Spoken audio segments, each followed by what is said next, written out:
지금부터 학교가 나에게 맞추다 2023학년도 울산 고교학점제 정책 공감 토크 콘서트를 시작하도록 하겠습니다. 모든 국민들에는 생략하도록 하겠습니다. 참석하신 내빈 소개해드리겠습니다. 중등교육과 류혜수 과장님 참석하셨습니다. 중등교육과 고교학점제팀 박갑진 장학관님 참석하셨습니다. 그리고 지금 앞쪽에는 없는데 지금 뒤쪽에 등록 받으신 분들이 저희 고교학점제팀 장학사님과 주무관님이셨습니다. 그러면 중등교육과 류혜수 과장님의 인사 말씀 있겠습니다.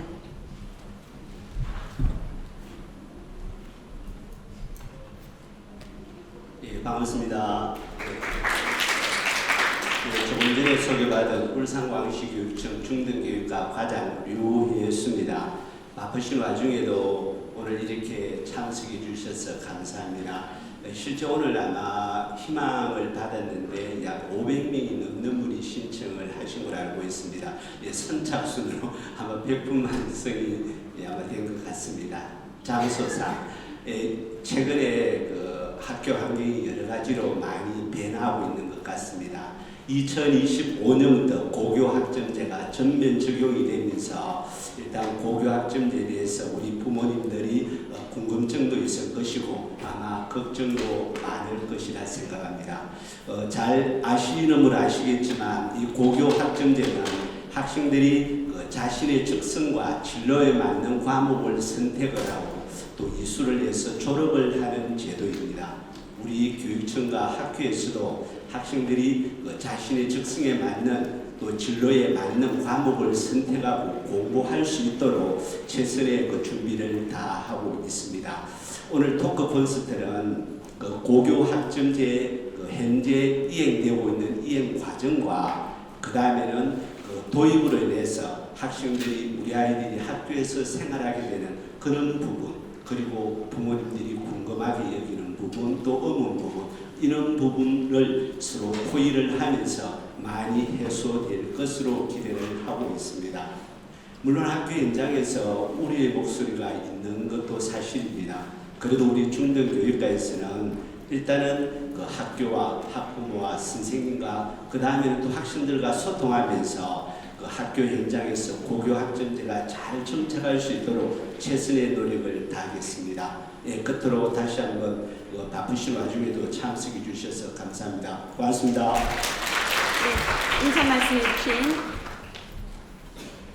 인사 말씀해 주신 류혜수 과장님께 다시 한번 더 감사의 박수 부탁드립니다. 본 행사는 울산형 고교학점제 정책 개관 및 운영 현황을 소개한 후에 교육 현장의 다양한 출연자를 모시고 현장 발언, 패널 간 토의, 질의응답 순으로 진행됩니다. 그럼 먼저 고교학점제 지원센터 박갑진 장학관님께서 2025년 고교학점제 전면 시행을 대비하여 현재 울산의 고교학점제 준비 상황과 전국에서 최초로 운영되고 있는 울산 고교학점제 지원센터에 대해서 소개해 주시겠습니다. 박갑진 장학관님 자리에 모시겠습니다.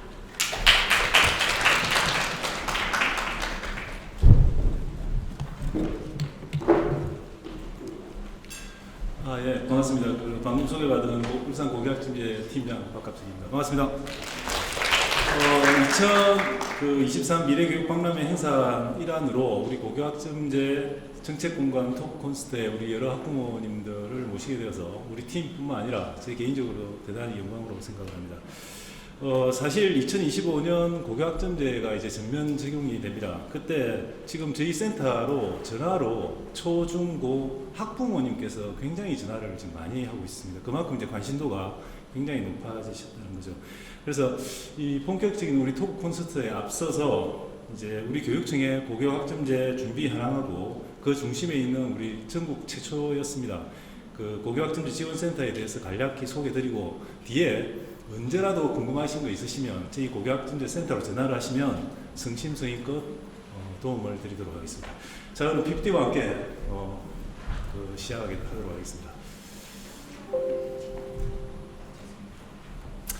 좀 전에 말씀드렸던 대로 저희들 울산 고교학점제 지원센터는 2021년에 전국 최초로 센터 중심 학점제형 순회교사제를 운영하면서 여러 언론에도 많이 보도가 되었죠. 지금 그 장소는 그 과학관이죠. 과학관. 정확하게 이야기하면 울산교육연구정보원입니다. 거기에 지금 있습니다. 그래서 우리 학교 공간 조성 사업, 그러니까 뭐 바로 말씀드리면 요즘 고등학교를 가면 여러분 그 학부모님이 다니셨던 그 고등학교의 개념이 아닙니다. 그냥 대학보다 훨씬 더 이렇게 선진화되어 있고 그렇습니다. 그런 사업과 준비학교 사업 그리고 다양한 사업 계획을 운영을 지금 하고 있습니다.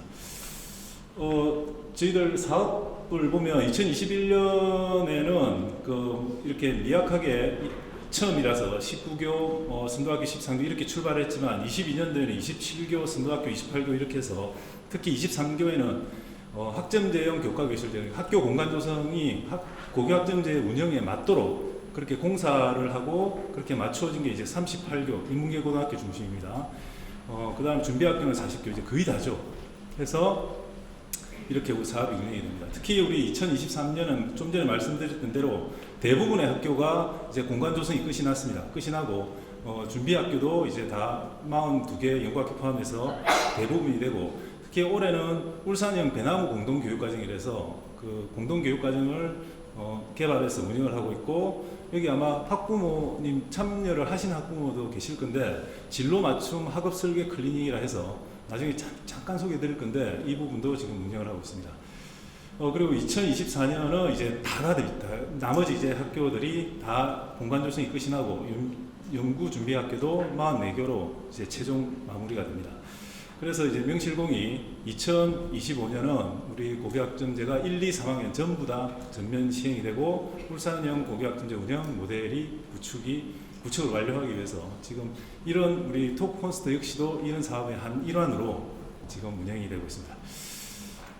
잠시 그 우리 고교학점제 지원센터를 잠시 소개를 드리면 우리 장학관 1명과 장학사 5명, 주무관 1명, 그리고 순회교사라 해서 9명의 순회교사 선생님을 저희들이 같이 운영을 하고 있습니다. 이 선생님들은 이제 각 학교에 뭐 과목 보이시죠? 보건, 논리, 심리학 이런 같은 경우에는 단위 학교에서 개설하기가 참 쉽지 않은 과목을 저희들이 이제 이 순회 선생님이 자동차를 자기 차를 타고 이 학교 저 학교만 옮겨가시면서 수업을 도움을 주는 그렇습니다. 굉장히 고생을 많이 하시죠, 사실은. 예, 그렇습니다. 그 다음 저희들 이 울산 지도인데 2021년부터 해서 이런 식으로 지구를 나누어서 공동교육과정도 운영하고 계속하고 있습니다. 그래서 지금부터는 이제 저희 우리 울산고교학점제 지원센터가 자랑하는 이번에 블록버스터급 영상을 한 편 보시겠습니다. 보시고 한번 보시기 바랍니다.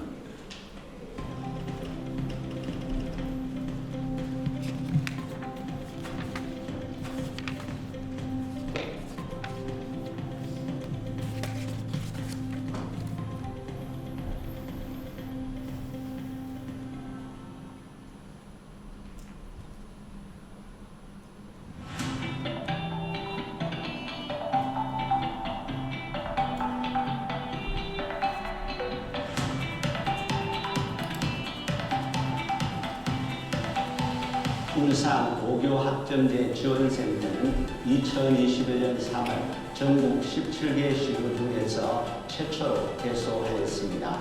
이를 통해서 센터 중심의 순회교사제, 울산형 배나무 공동교육과정, 진로 맞춤 학업 설계 클리닉 등 울산만의 독창적인 학생 맞춤형 시스템을 개발하여 학교 현장에 밀착 지원하고 있습니다.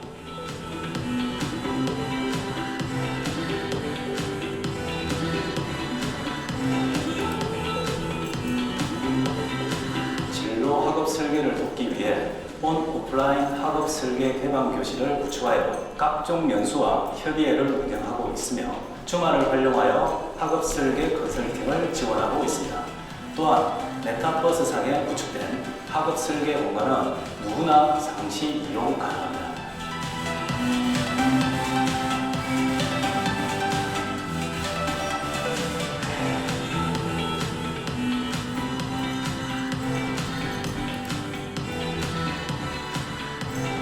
육아에 대해서 좀 더 깊이 있게 수업을 할 수 있는 게 좋은 점인 것 같고, 다양한 아이들과 다양한 시선을 가지고 실질적인 과목을 지원할 수 있는 것이 좋은 것 같습니다.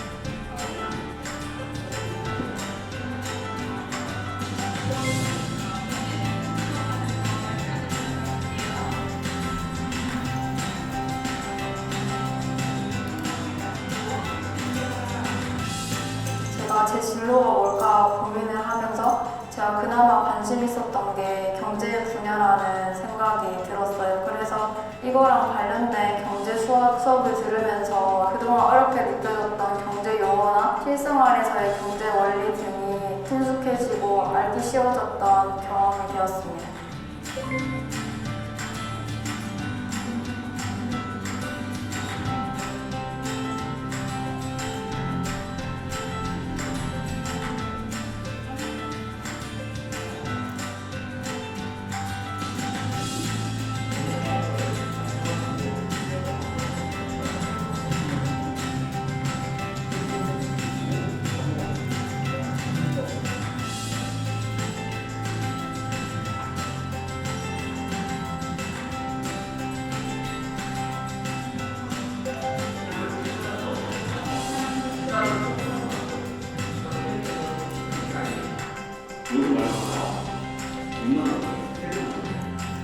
지역사회와 협력하는 방법을 찾던 중에 2020년부터 에너지 경제 또는 과학교양에 관련된 수업을 시행하고 있습니다.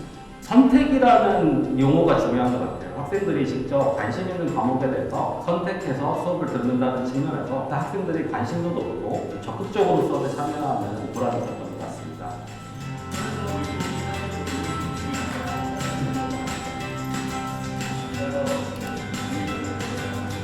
학교 수업보다 더 깊고 많은 내용을 배울 수 있다는 게 장점인 것 같고요. 더 심화된 내용을 배우지만 박사님께서 이제 기초부터 설명을 해주셔서 어렵지 않게 이해하게 될 수 있는 것 같아요.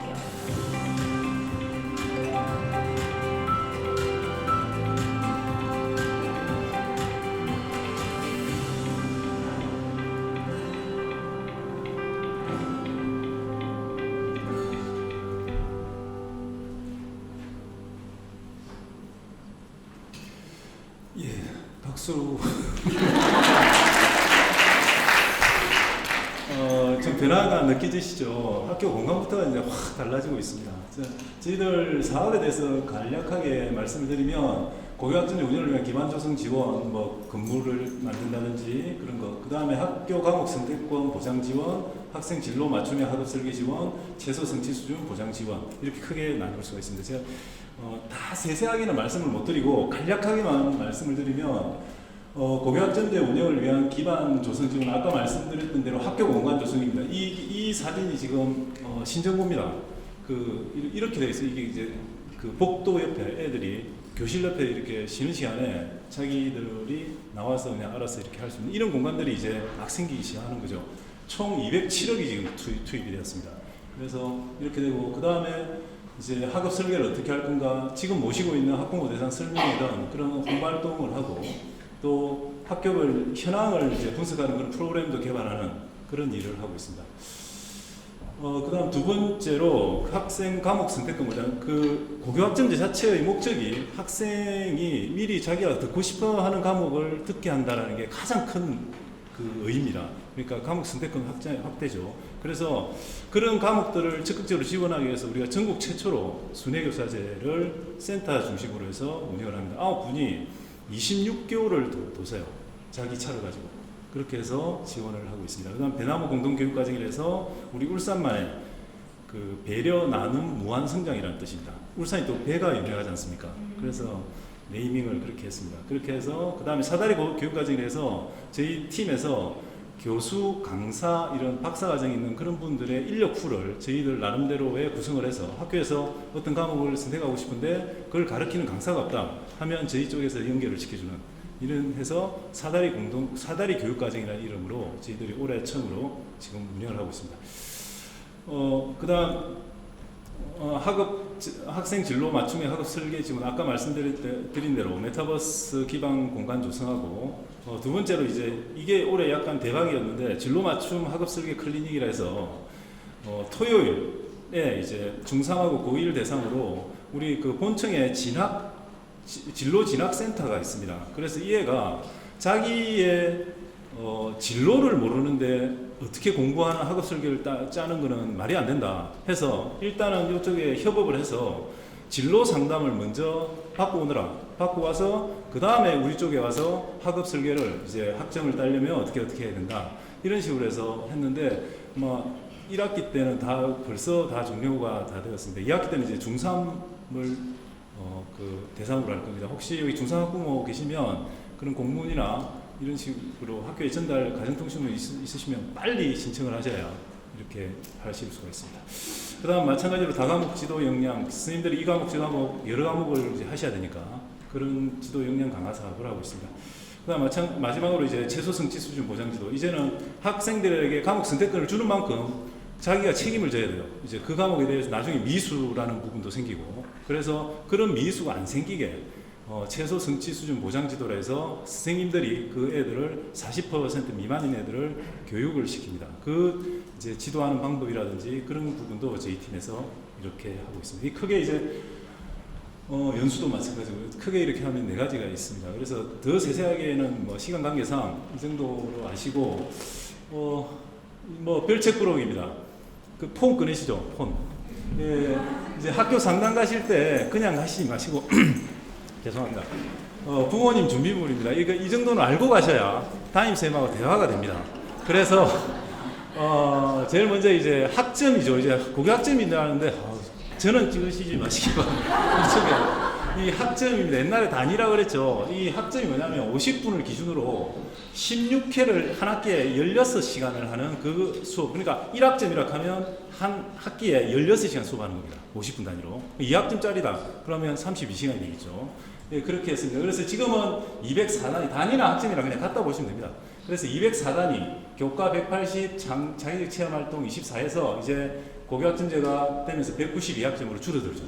이렇게 되고, 지금은 혼재되어 있습니다. 1학년은, 지금 현재 1학년은 192학점, 2학년, 3학년은 204단위.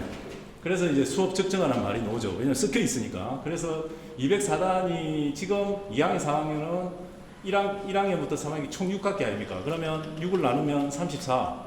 지금 1학년은 192 이렇게 갈 거니까 그걸 6을 나누면 32. 2학점이 뜨죠. 그래서 애들이 지금 여유가 있는 겁니다. 2시간만큼. 그거를 여유 시간이라고 하는 겁니다. 아시겠지? 자, 넘어갑니다. 자, 그 다음에 이제 찍어 있어. 저 과목 선택. 네.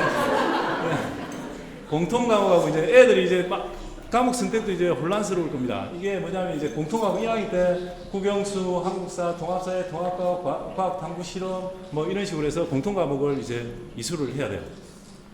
근데 이게 이제 최근에 발표가 됐죠. 석차 등급하고 성취평가제 A, B, C, D, E 그걸 함께 변기하기로 했습니다. 그 다음에 2학년 때부터 이제 일반 선택, 진로 선택, 교양 과목, 전문 교과 과목 이런 것들 제가 예를 하나씩 해놨는데 일반 선택 과목은 독서, 문학, 수학원 이런 것들 진로 선택은 실용국어, 실용수학 이런 것들 교양은 철학, 논리학 이런 거 이런 과목들은 지금 예전 같은 경우는 석차 등급하고 성취평가제 A, B, C, D 다 나왔는데 이제는 고교학점제가 이제 전면 시행이 되면 A, B, C, D 절대평가만 됩니다. 그러니까 전부 다 A 받을 수도 있어요. 그 다음에 진로 선택도 마찬가지로 5단계 이렇게 되죠. 전문 교과도 5단계. 그러니까 결국 상대평가가 살아있는 거는 1학년밖에 없다는 겁니다. 이 부분이 좀 알고 계셔야 되는 부분이죠. 자, 넘어가겠습니다. 이제 마무리입니다. 여러 가지를 해드리고 싶었는데 시간이 너무 없어서 일단 찍고 최소한 이 정도는 알고 가시는 게 좋지 않을까. 세세하게 설명을 다 달아드리고 싶었지만 이 정도는 이제 네이버에 하시면 되니까 우리 아까 말씀드렸던 대로 최소 성취 수준 보장지도 우리 공립 온라인 학교가 생깁니다. 이제 학생들이 막 듣고 싶어하는 과목들이 많아지니까 이제 국립으로 학교가 만들어져요. 온라인 학교가. 그래 온라인으로 듣게 하는 그렇게 되고 전형 대학에서 처음에 대학 입시 기본사항이라는 게 발표가 됩니다. 그럼 이게 뭔지 그럼 전형계획이라는 이름으로 또 뭐가 발표가 돼요. 이게 뭔지 또 좀 이따가 대학 입학 전형이라는 이름으로 또 뭐가 발표가 돼요. 서류로 이게 뭔지 그 다음에 나중에 제일 마지막으로 전형 요강이라는 게 발표가 됩니다. 요 네 개를 꼭 기억하셨다가 착착 노는 대로 한번 챙겨 보시라고 제가 소개를 드립니다.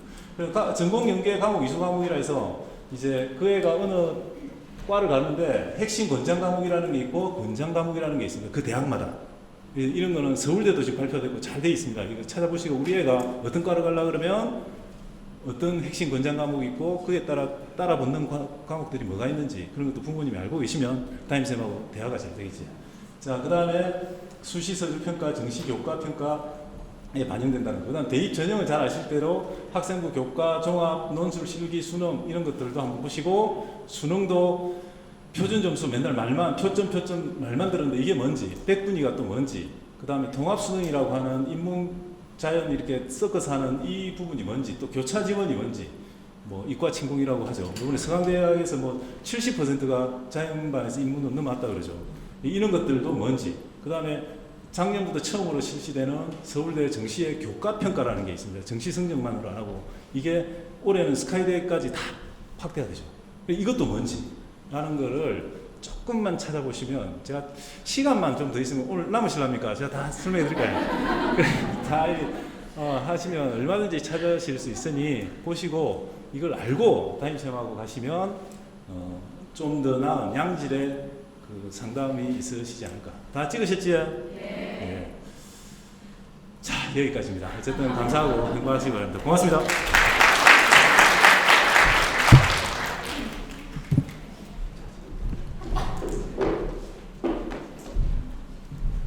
네, 울산형 고교학점제 정책 및 운영 현황을 알뜰히 설명해 주신 저희 박갑진 장학관님께 다시 한 번 더 감사의 박수 부탁드립니다. 네, 그럼 이제 토크 콘서트 현장 발언 및 패널 토의를 시작하도록 하겠습니다. 사회는 다운고등학교 윤기호 선생님께서 진행해 주시겠습니다.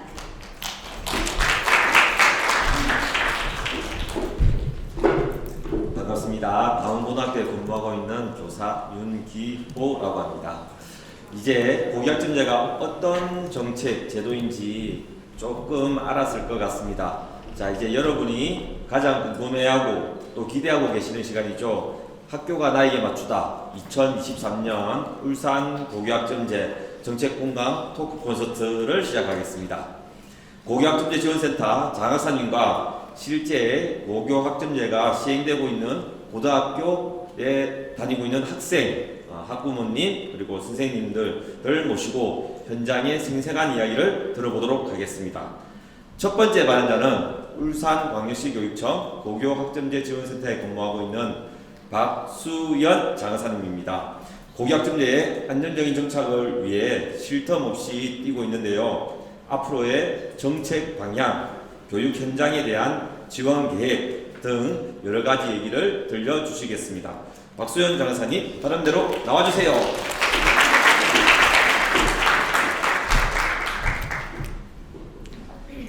네, 학부모님 반갑습니다. 울산광역시 교육청 중등교육과 고교학점제 팀에서 근무하고 있는 박수연 장사입니다. 반갑습니다. 네, 이번 행사 신청하실 때 사전 질문들을 많이 입력해 주셨는데요. 제가 그 질문지를 읽어보면서 학부모님들께서 어떠한 부분을 궁금해 하시는지 자주 노출된 단어 통계를 한번 내어보았습니다. 제일 많이 노출된 단어가 무엇이었을까요? 네, 1위는 당연 고교학점제였습니다. 질문을 해주신 건수는 119건이었고요.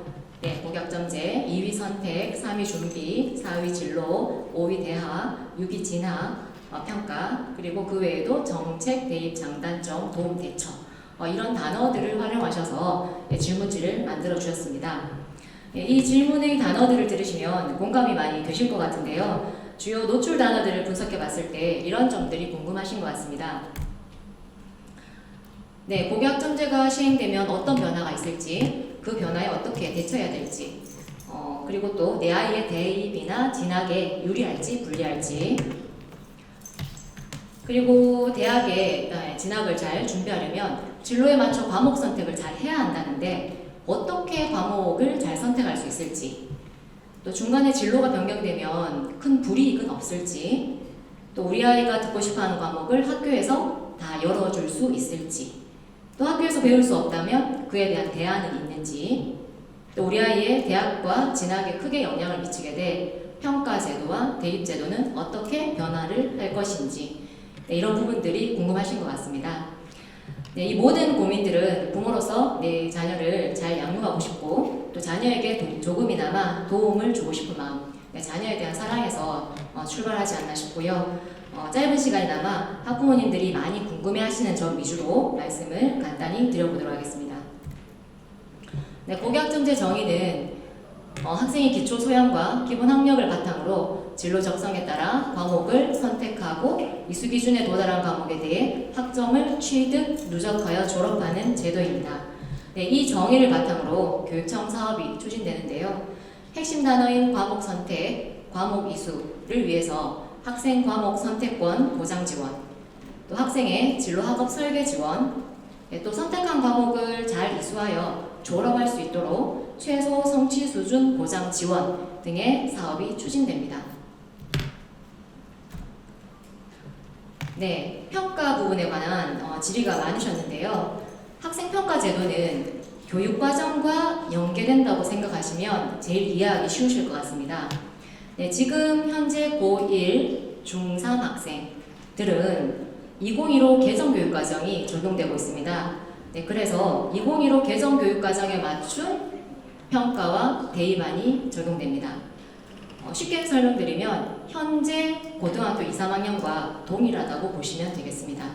자, 그러면 평가에서 변화가 좀 크게 나오는 것은 25년 고1이 되는 현재 중2 이하 학생들부터입니다. 이때부터는 2022 개정교육과정이 적용됩니다. 이에 맞춰서 학생평가와 대입안이 적용되게 되고요. 이 대입안은 4년 예고제에 따라서 28학년도에 25년 고1 학생이 대입을 치르게 되는데 그 대입안은 2024년 2월에 발표 예정입니다. 그래서 관심 가지고 지켜봐 주시면 좋을 것 같습니다. 평가 조금만 더 설명을 드리겠습니다. 지금 좌측편은 현재 고1, 중3 학생들이 적용받게 되는 것이고요. 앞서 말씀드린 것과 같이 현재 고2, 3학년 학생과 동일합니다. 그런데 25학년도부터는 지금 변화된 모습이 조금 보이시죠? 일단 25학년도 이후는 공통 과목만 석차 9등급이 변기됩니다. 공통 과목은 주로 고1에 배우게 됩니다. 그리고 고2, 3학년에 주로 배우게 되는 선택 과목은 석차 9등급이 변기되지 않습니다. 한마디로 학업 성취도 A, B, C, D, E 그리고 I라는 단계가 새로 이제 생겨서 들어오게 됩니다. 이 I라는 단계에 대해서 조금만 설명을 더 드리겠습니다. 이 I라는 단계는 미수를 의미합니다. 한마디로 이수하지 못했다는 뜻이고요. 이렇게 되면 졸업하기 위해서 채워야 하는 192학점이 부족해질 수 있습니다. 그래서 이 어떤 특정 과목에 미수가 된 경우에 별도의 교육이 필요하게 되고요. 이때 학생이 받게 되는 지도가 최소 성취 수준 보장 지도가 됩니다. 최소 성취 수준 보장 지도를 통해 일정 시간의 교육을 이수하게 되면 성취도는 I에서 E로 바뀌게 됩니다. 성적 세탁 이런 것들로 인해 악용되는 것을 방지하기 위해서 성적을 시험을 다시 치거나 성적이 향상되지는 않습니다. 1로 되고 그러면 어떤 점이 바뀌느냐? 학점이 미수였는데 이수로 바뀌게 되면서 졸업 이수 학점으로 인정되게 됩니다. 그래서 192학점에 합산을 할 수가 있겠죠. 그런데 여기서 한 가지 유의점은 과목을 이수하기 위해서 학업 성취율 40% 이상, 100점 만점에 쉽게 설명하자면 40점 이상과 수업시간, 교과별 수업시간 출석률도 3분의 2 이상이 되어야 합니다. 그래서 3분의 2 이상 출석을 하지 않으면 이수의 가능성은 없어지게 됩니다. 그리고 학교 간 공동교육과정 운영 관련해서도 많이 궁금해 하셨는데요. 네, 학교 간 공동교육과정은 학교에서 여러 가지 이유로 개설이 어려운 과목을 인근의 학교 학생들과 함께 수업하는 방식을 말합니다. 네, 공동교육과정이 열린 학교가 인근에 있다면 이동에 어려움이 적겠지만 멀리 있다면 이제 이동해서 수업을 듣기 어려울 수 있습니다. 네, 그럴 경우에는 온라인 공동교육과정에서 개설되는 과목들을 살펴보시고 또 신청하실 수 있습니다. 네, 이와 더불어서 울산교육청에서는 2025학년도 개교를 목표로 공립 온라인 학교 신설을 추진하고 있습니다. 네, 이 역시 학교 내 개설이 어려운 과목을 온라인 학교에 개설해 줌으로써 학생 과목 선택권을 보장하기 위한 목적이 있으니 네, 공립 온라인 학교도 관심 있게 지켜봐 주십시오. 네, 처음 고교학점제 정책이 등장하였던 2018년부터 현재까지 학교는 고교학점제를 차질 없이 진행하기 위해 여러 준비들을 하고 있습니다. 네, 학교의 전반적인 변화를 가져오는 정책인 만큼 정말 많은 노력이 필요한 상황입니다. 네, 준비에 많은 어려움은 있으나 급변하는 미래 사회를 잘 준비하기 위해서는 필연적으로 등장할 수밖에 없는 교육정책이 고교학점제가 아닌가 합니다.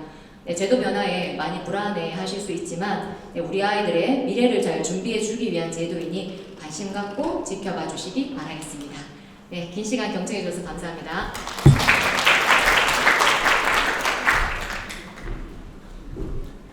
네, 감사합니다. 고교학점제의 안정적인 정착을 기대해 봅니다. 현장 발언대 두 번째 발언자는 학성여자고등학교 1학년 정예원 학생입니다. 늘 밝은 웃음으로 웃음을 지니고 있으며 수의사를 꿈꾸고 있는 친구인데요. 중학교와 고등학교 생활의 차이, 한 학기 동안 경험한 고교학점제에 대해서 들려주겠습니다. 큰 박수 부탁드립니다. 정예원 학생 나와주세요.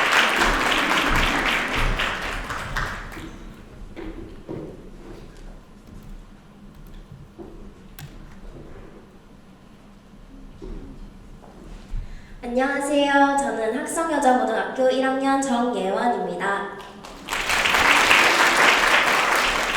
이렇게 뜻깊고 좋은 자리에 제가 이렇게 이야기할 수 있다는 것에 감사함을 느끼며 이야기를 시작해 보겠습니다. 저는 처음 고등학교에 들어와서 새롭고 다양한 것들을 경험하고 느꼈는데요. 많은 또래 친구들도 저와 같은 감회를 느꼈을 것 같아요. 우선 중학교와 고등학교의 생활이 다르다는 것을 확실히 느끼게 되었는데요. 복잡해진 내신 준비와 공부, 교과별 학습 내용의 난이도, 달라진 수업 시간, 반장의 역할, 고교학점제, 다양한 동아리 활동 등등 여러 가지 많은 활동들이 다르고 새로웠는데요. 이 중에서도 고등학교에 올라와서 제일 새롭게 느낀 부분과 중학교 때와는 완전히 달랐던 부분은 고교학점제입니다. 고등학교에 입학한 후 알게 된 고교학점제는 저에게 약간 복잡하고 어려운 점들도 있었지만 좋은 점들도 많이 있다는 것을 한 학기 동안 학교에서 제공해준 교육활동들을 통해서 느끼게 되었습니다. 대부분 아시다시피 고교학점제는 자신의 진로에 맞게 선택 과목을 학생 스스로 수강 신청하고 이수하여 학점을 채워서 졸업을 하는 것인데요. 고등학교에 입학하고 처음 고교학점제 제도에 대해 들었을 때는 좀 당황스럽고 선택 과목으로 뭘 선택해야 할지 멀뚱멀뚱했었는데 학기 초에 받은 진로 설계 플래너나 교육과정 및 선택 과목에 관한 교육, 고교학점제 캠프 등등을 통해 사전에 교육과정을 이해하고 연습도 해보니 고등학교 입학 후 느낀 걱정은 금세 사라지게 된 것 같습니다. 한편 저의 진로는 동물과 관련된 학과에 진학을 하는 것인데요. 저는 고등학교 입학 전 겨울방학과 입학 후 학기 초에 걸쳐서 진로를 정하게 되었고 그 덕분에 선택 과목으로 저의 진로와 관련된 수업들을 탐색하고 진로와 관련된 교과목을 수강할 수 있다는 생각에 2학년 진급이 상상만 해도 설레입니다. 하지만 아직 진로가 정해지지 않아서 무엇을 선택을 해야 할지 많이 고민하는 친구들을 주변에서 많이 보게 되었는데요. 학교에서 충분히 자신을 알아보고 진로를 찾고 관심사를 찾을 수 있도록 도와주는 강의들이나 행사가 많아서 크게 걱정은 안 하셔도 될 것 같습니다. 특히 여러 행사들 중에서도 진로 비전 캠프와 교내 혁신데이 앤 위크가 진로와 적성을 탐색하는 데 좋았는데요. 진로 비전 캠프에서는 직접 자신의 꿈을 생각해보고 대학교나 학과에 대해 진지하게 고민하는 시간을 가져볼 수 있게 해줘서 더 적합한 진로를 잘 찾을 수 있게 됐던 것 같습니다. 그리고 교내 혁신데이 앤 위크에서는 다양한 진로별 선행되어야 할 학습 정보를 제공해주기 때문에 학생 개별 진로에 적합한 선택 교과목을 결정하는 데 큰 도움을 받았습니다. 진로와 적성에 맞는 자기주도 학습으로 학점을 채워서 졸업을 하게 되는 방식이 처음 들었을 때는 많이 복잡한 것 같고 힘들겠다는 생각이 들었는데 다양한 강의와 설명을 듣게 되는 교육의 기회가 많아서 괜찮았던 것 같고 미래 자신의 직업에 더 디테일한 공부를 할 수 있게 되었던 것 같아서 좋았던 것 같습니다. 아직은 1학년이라 공통 과목을 듣고 있지만 선택 과목에 대해 더 알아갈수록 2학년으로 진학했을 때의 여러 변화들과 선택 과목에 대한 것들이 궁금하고 학점을 채워나가는 것도 대학교를 미리 경험해보는 듯해서 신기한 것 같습니다. 마지막으로 학교에서 진로를 찾기 위해 책 읽기를 하다가 읽은 책이 있는데요. 그 책에서 기억에 남은 문장을 짧게 말씀드리겠습니다.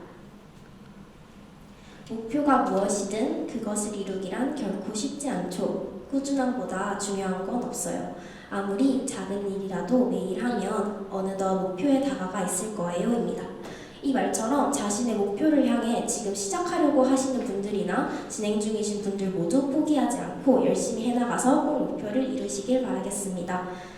개개인의 선택을 부메랑 속에 고이 담아 희망과 성공으로 모두에게 돌아오길 바라며 이상 이야기를 마치겠습니다. 지금까지 저희 이야기를 들어주셔서 감사합니다.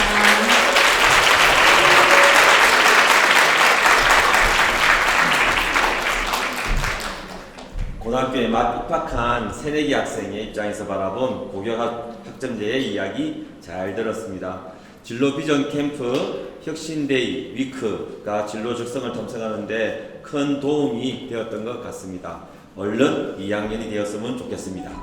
다음 발언자는 고교학점제 준비학교에 다니는 하봉고등학교 2학년 박지은 학생의 어머니 송연주 학부모님입니다. 학부모 입장에서 경험한 고교학점제는 어떠했는지 또 어떤 고민들을 했는지 진솔한 이야기 들어보도록 하겠습니다. 송연주 학부모님 발언대로 나와주세요.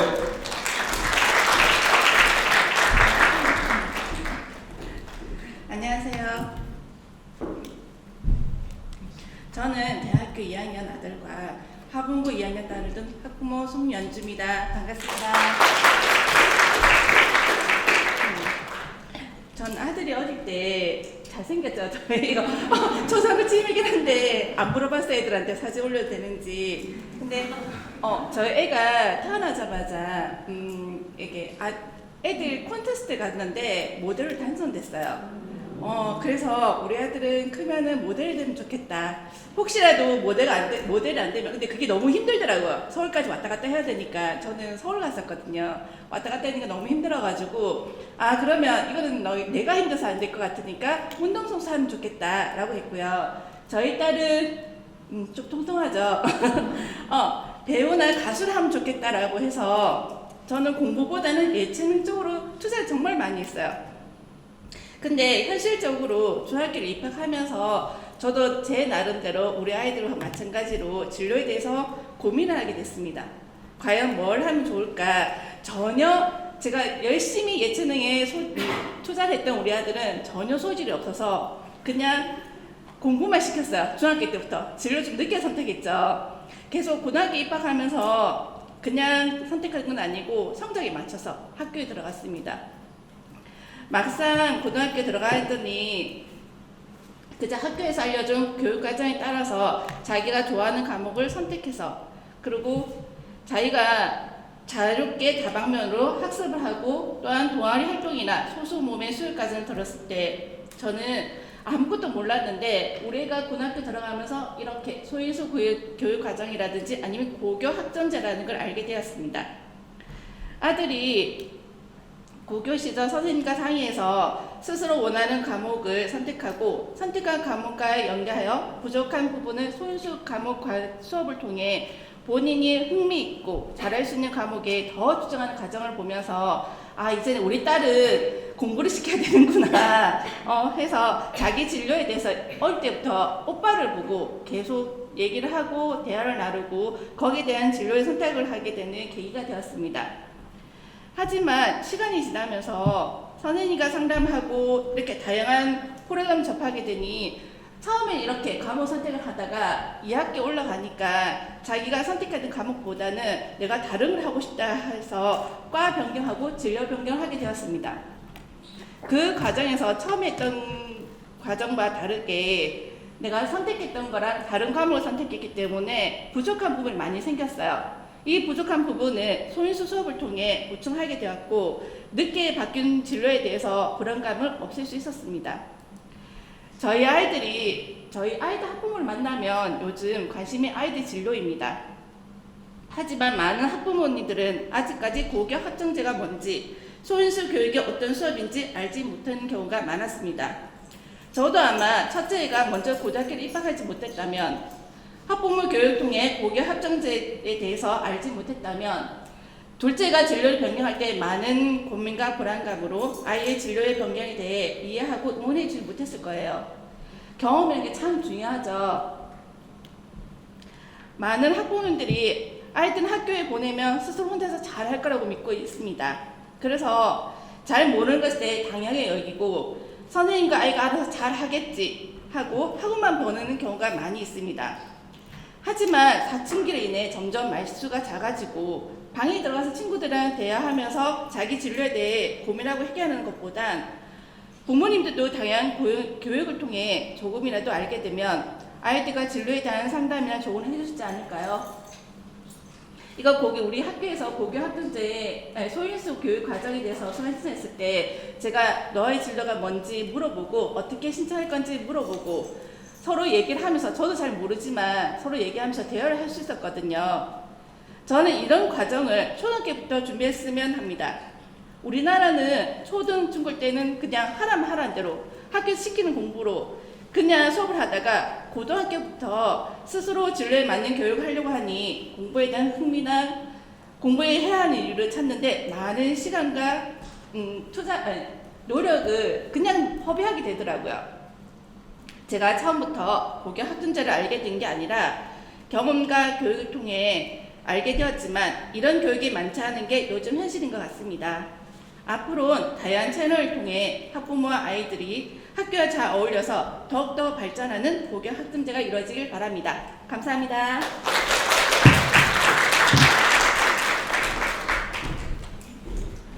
진로, 진학, 입시를 앞두고 있는 학부모라면 모두가 공감하는 이야기가 아니었나 싶습니다. 다음은 고교학점제 준비학교에서 근무하고 계시는 김성수 선생님을 모셔보도록 하겠습니다. 고교학점제로 인해 교육 환경이 조금씩 변화하고 있는데요. 그러다 보니 선생님들 입장에서도 하실 이야기가 많을 것 같습니다. 과목 개설, 학교 교육과정, 수강 신청 등 다양한 얘기 들려주겠습니다. 화봉고등학교 김성수 선생님 나와주세요.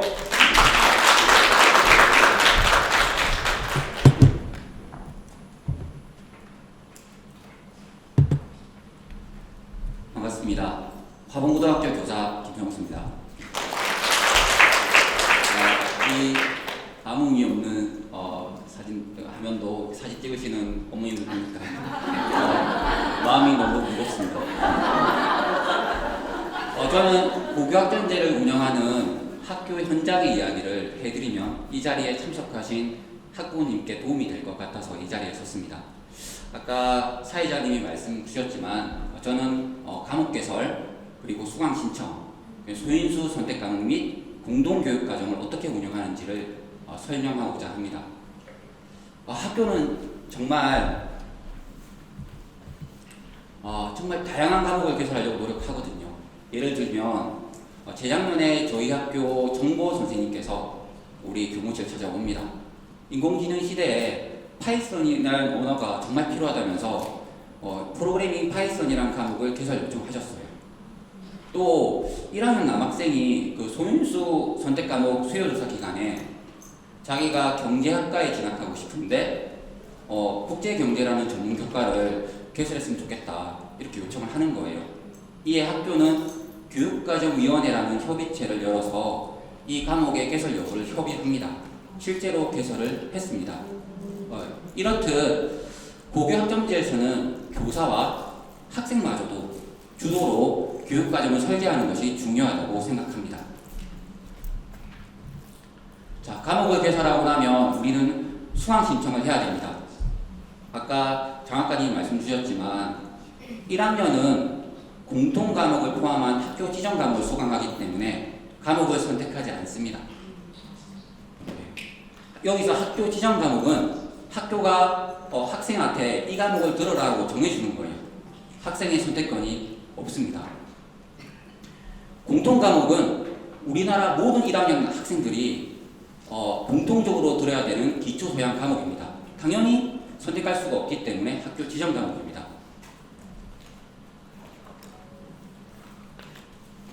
그런데 5월이 되면 내년에 수강할 과목을 선택하는 수요조사를 실시합니다. 이게 수요조사이긴 하지만 1학년 입장에서 입학한 지 2달밖에 안 됐는데 내년에 수강할 과목을 선택하라고 합니다. 고교학점제를 대비하지 못한 학부모와 학생들은 너무 당황스럽죠. 지금 저처럼 당황스럽습니다. 그러면 이거 어떻게 해야 될까요? 나는 의사가 될 거야. 나는 판사가 될 거야. 이렇게 구체적인 직업을 정할 필요는 없습니다. 하지만 고교학점제를 운영해 보니까 학생이 공부하고 싶은 분야나 계열만 아는 것만으로도 엄청나게 많은 도움이 되거든요. 오늘 집에 가서 당장 자녀와 이야기를 해야 됩니다. 꾸준히. 네. 아까 학부모들이 이제 모르시면 안 되거든요. 지원을 해줘야 됩니다. 이후 한두 번 더 추가 조사를 실시하거든요. 수요조사를 실시하는데 그 결과가 나올 때마다 교육과정위원회를 열어가지고 학생 수강 인원 수에 따라가지고 과목 개설 예고를 협의하게 됩니다. 대학에서는 우리 과에 올 학생이라면 이 과목은 들었으면 좋겠다라고 하는 과목을 제시해 주거든요. 그게 권장 과목이라고 합니다. 그런데 학생 입장에서는 이 권장 과목을 꼭 들어야 될 필요가 있겠죠. 있을 수 있습니다. 그런데 선택 과목 수요 조사에서 이 권장 과목, 이 필요한 과목이 수강 신청 인원수가 한 15명이라고 가정해보죠. 사실 학교 입장에서는 엄청 애매한 숫자거든요. 학부모님 입장에서는 이거 무조건 개설해주면 안 되냐라고 말하겠지만 이 과목을 개설하면 사실 시간표 구성이 안 될 수도 있고 또 해당 과목 선생님의 수업 시수가 어긋날 수도 있습니다. 이러한 현실적인 어려움이 있어요. 그럼에도 해당 교과 선생님이 교육과정위원회에서 막 침튀겨가면서 막 이 과목을 꼭 개설해달라고 하고 그 위원분들의 공감대를 이끌어내면 그 과목을 개설할 수도 있습니다. 하지만 폐강할 수도 있죠. 개설이 안 될 수도 있습니다. 이럴 때는 어떻게 해야 될까요? 그 대학에서 우리 교수님과 입학사정관님 대상으로 설문조사를 실시했거든요. 그러니까 권장 과목 중에 일부 과목을 이수하지 않더라도 평가에 크게 영향이 없다는 의견이 많았습니다. 그러니까 권장 과목이라는 것이 지원 자격처럼 결격 처리가 되지 않는다는 거죠. 하지만 학교가 개설하지 않아서 수강하지 못한 학생과 학교가 개설했는데 수강하지 않은 학생은 다르게 평가합니다. 엄청 무서운 이야기죠. 네. 물론 학생이 추가적인 그런 상황도 학생의 처한 상황도 당연히 고려합니다. 학교는 학생의 그런 진로 변경이나 상황이 있을 거잖아요. 그런데 대학교는 학생에게 추가적인 노력도 기대합니다. 이게 뭐냐고 하면 소인수 선택 과목과 공동교육과정을 말하는 거예요.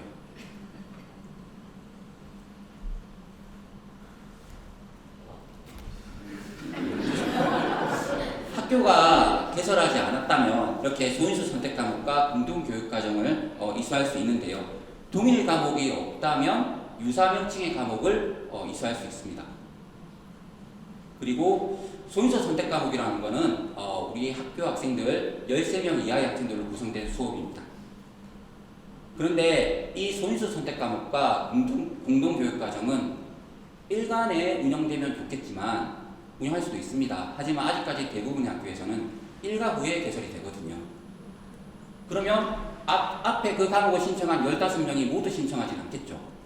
그럼 12명 정도가 신청했다고 가정해 봅시다. 3명이 빠져가지고. 그러면 그 과목은 개설할 수 있습니다. 그런데 6명이 신청했다고 생각해 보죠. 이건 개설이 쉽지 않습니다. 그럼 어떻게 하냐면 어쨌든 우리는 방법을 강구해내야 되잖아요. 학생한테 필요한 과목이니까. 그래서 인근 학교에서 한 3-4명을 모아요. 저희가 학원고면 옆에 무령고나 교정고나 강동고나 이런 학교에서 아들 모읍니다. 그러면 그게 공동교육과정입니다. 그런데 인근 학교에서 너무 감사합니다. 근데 근처 학교에서 없어. 그러면 저 멀리 있는 학교에서 또 2-3명을 모아야겠죠. 그게 온라인 공동교육과정입니다. 근데 이렇게 소인수 선택 과목이나 공동교육과정 운영이 어렵습니다. 그러면 학교 밖 교육과정이라 해가지고 일정 조건을 갖춘 지역사회기관에서 그 과목을 개설해서 익사할 수도 있습니다.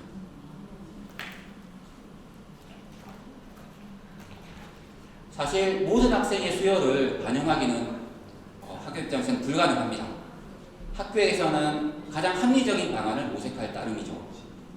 학부모님은 학교가 개설하지 않는 과목에 대해서 오늘 배웠잖아요. 소인수 선택 과목이나 공동교육과정 이런 학교 밖 교육과정에 대해서 이렇게 인지하시고 학생이 진로와 적성에 맞는 과목을 수강할 수 있도록 지원을 할 수가 있습니다.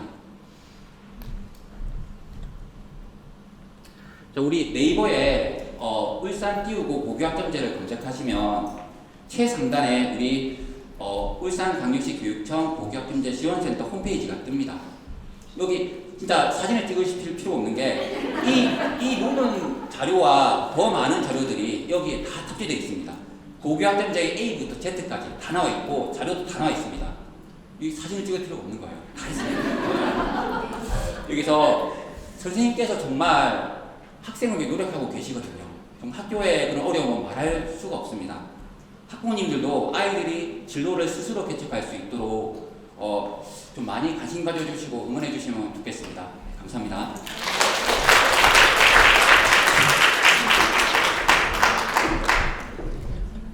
감사합니다. 고교학점제가 단계적으로 도입되면서 과목 개설, 수강 신청, 소인수 교육과정, 공동교육과정 등이 어떻게 진행되는지 잘 들었습니다.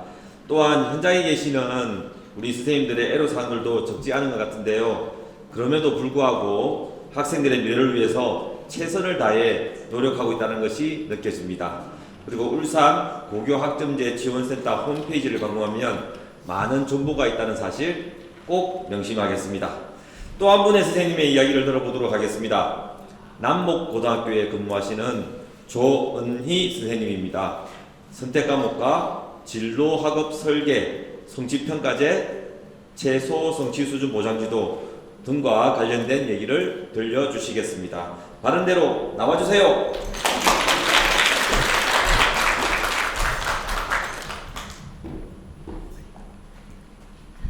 안녕하십니까. 남목고등학교에서 진로 진학 부장 맡고 있는 교사 조은입니다. 다시 인사드립니다. 어머니들께서 많이 궁금해하시는 게 바로 고교학점제 속에서의 이 과목 선택과 그리고 진로학업 설계 디자인이라고 생각합니다. 제가 그동안 고교학점제를 경험하면서 다루었던 다양한 교육적 경험을 오늘 짧게 공유하도록 하겠습니다. 학교에서의 진로학업 설계 과정은 화면에 보시는 것처럼 한 5개의 단계로 대체로 운영이 되고 있습니다. 물론 이 단계가 학교마다 조금씩의 차이는 있습니다. 첫 번째 단계는 아시는 것처럼 진로가 결정되냐 안 되냐에 대한 이제 시작 단계이기 때문에 진로 탐색을 하는 단계입니다. 두 번째 단계는 자신의 진로 적성에 맞는 과목을 선택하기 위해서 학생들이 자신의 학교의 교육과정과 공동교육과정을 탐색하는 단계입니다. 세 번째 단계는 이제 진로와 연계된 다양한 과목에 대한 정보를 수집하고 수강 신청을 하는 선택과목 탐색 단계입니다. 선택한 과목을 잘 일수할 수 있도록 네 번째 단계에서는 학업 설계를 하고요. 마지막에는 학업 관리가 이어집니다. 보신 것처럼 고교학점제가 자신의 진로 적성에 맞는 과목 선택을 꽤나 중요시하다 보니까 진로 결정 유무가 사실은 고등학교 교육과정에서 굉장히 중요한 부분을 차지하고 있습니다. 따라서 고교학점제를 적용한 대부분의 학교에서는 고등학교 1학년을 진로 집중 학기제로 교육과정을 편성하고 운영을 하고 있습니다. 학교마다 프로그램 명칭과 종류는 차이가 있지만 대체로 진로 적성 검사 또는 진로 진학 상담, 직업 및 전공 학과 체험, 그다음에 교과 연계 진로 교육 등을 집중적으로 실시합니다. 지금부터 진로 집중 학기제에 각 학교에서 운영하고 있는 진로학업 설계 프로그램에 대해서 간단히 소개해드리겠습니다. 먼저 학교마다 운영의 효율성을 위해서 교육과정 이수 지도팀을 구성해서 운영을 하고 있습니다. 이 또한 학교마다 교육 환경의 차이로 명칭과 활동이 조금씩 다르지만 학생들의 요구를 반영한 교육과정 편성과 운영, 그리고 진로 진학 교육, 학생 중심 수업 및 평가 연구, 교과목별 과목 이해 연수, 교과 연계 진로 교육 등을 실시하고 있습니다. 두 번째로 고등학교 1학년 교육 과정에 진로와 직업이라는 교과를 편제해서 진로 선생님께서 매주 1시간씩 자2의 일과 직업 세계 2의 진로 탐색, 진로 디자인과 준비 등의 교육 활동을 하시면서 학생들의 진로, 진학, 역량을 향상시키기 위한 노력을 상당히 많이 하고 계십니다. 또한 다양한 진로 체험 프로그램 및 진로 상담을 통해 학생들이 스스로 진로를 찾고 설계할 수 있도록 지원을 하고 있습니다. 특히 진로교사, 교육과정부 업무 담당자, 담임교사, 교과교사가 연계해서 학생들의 진로 상담 및 과목 선택을 지도하여서 학생들의 진로학 설계를 돕고 있습니다. 세 번째로 학교 안에서 진로 프로그램들이 좀 연속적으로 이루어지게 하기 위해서 대체로 학교마다 월별로 나누어 체계적으로 운영을 합니다. 3월에 진로 검사를 시작으로 해서 4월쯤에 진로 캠프, 그리고 5월쯤에 대학 전공학과 체험, 창업과 정신 등의 진로 체험을 실시하고요. 그 다음에 학생, 학부모, 교사 대상의 고교 학점제 및 진로 진학 연수도 집중적으로 실시를 합니다. 무엇보다 아까 김성수 부장님 말씀하신 것처럼 5월 달에 부터 시작해서 3차에 걸쳐 수강 신청 및 수강 정정 기회를 제공해서 진로와 과목 선택에 대한 굉장히 치열한 고민의 시간을 갖게 하고 있습니다. 인생의 진로가 중요한 만큼 학교에서도 체계적으로 프로그램을 계획해서 운영함으로써 학생들의 과목 선택을 지원하고 있습니다. 교고 학점제의 진정한 의미는 진로 적성에 맞는 과목을 선택하는 것만이 아니라 사실은 수업 및 평가, 창의적 진로 체험 활동을 통해서 학생들의 학업 역량과 진로 역량, 공동체 역량을 키워 학생이 자신의 꿈을 이룰 수 있도록 역량과 자질을 갖추도록 돕는 것이라고 생각합니다. 이에 학생 활동 중심의 수업과 학생 성장 중심의 성취 평가제를 실시하여 학생들이 교과 수업을 통해 진로 적성을 확인할 수 있도록 하고 진로 전공 탐구도 훨씬 심화시켜서 할 수 있도록 기회를 제공하고 있습니다. 물론 평가에서 I를 받은 학생이 이수 기준에 도달하지 못했을 경우에 역시나 보충 지도를 하고요. 물론 저희는 예방 지도를 조금 더 최우선으로 하고 있습니다. 자, 이것이 바로 최소 성취 수준 보장 지도이고요. 학교에서는 책임 교육을 강화하고자 하는 취지입니다. 이처럼 학생들은 수업, 평가, 창의적 체험활동 속에서 자신의 꿈을 스스로 찾고 꿈을 이루기 위한 역량을 키워가고 있습니다. 가보지 않는 길을 걸어가는 것은 무척 두려운 일이라고 생각합니다. 하지만 혼자가 아니라 함께라면 그 두려움은 설렘으로 바꿀 수 있다고 생각합니다. 모든 학생들이 저마다 꿈을 꾸는 교육, 고교 학점제를 함께 만들어갈 수 있도록 학부모님께서도 함께 응원해 주시길 부탁드립니다. 감사합니다.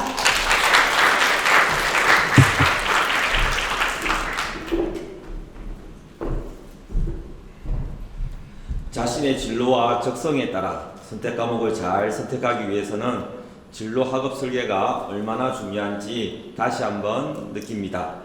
선생님도 함께 간직했으면 좋겠습니다.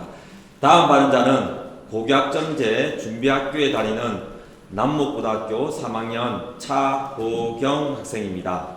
빅데이터 전문가를 꿈꾸는 학생으로 3년 동안 보고 겪은 일들이 많았을 텐데요. 진로 학업 설계에 꿈을 이뤄가는 과정, 소인수 교육 과정 등 자신이 경험한 고교 학점제에 대해서 어땠는지 또 어떤 고민들을 했는지 진솔한 이야기를 들려주겠습니다. 남목고등학교 3학년 차호경 학생 발언대로 나와주세요.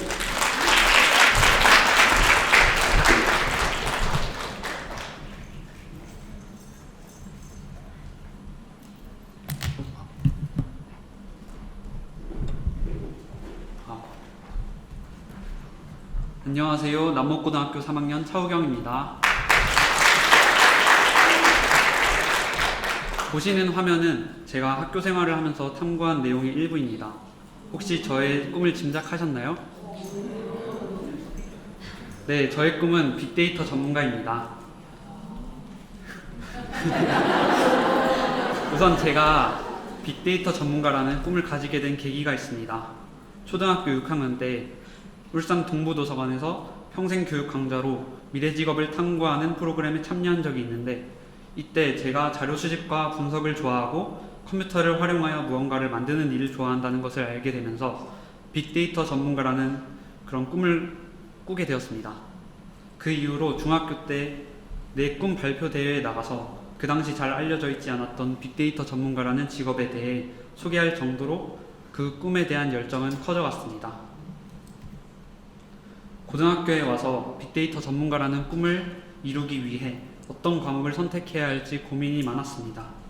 다행히 제가 다니고 있는 남목고등학교는 원하는 과목을 자유롭게 선택할 수 있도록 교육 과정이 구성되어 있고, 그리고 과목 안에서 담임 선생님, 진로 선생님과 여러 차례 상담을 통해 수학, 과학, 정보 관련 교과들을 이수해야 한다는 것을 알게 되었습니다. 보시는 화면은 제가 선택한 과목들입니다. 특히 수학을 5과목이나 선택하는 일이 쉬운 결정은 아니었지만 제 꿈을 이루기 위해서 필요한 과목이었고,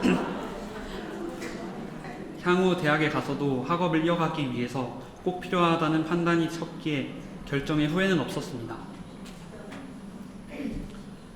원하는 과목을 선택하여 수업을 들으니 학업에 좀 더 집중할 수 있었고, 다행히 학업 역량도 1학년 때보다 더 향상시킬 수 있었습니다.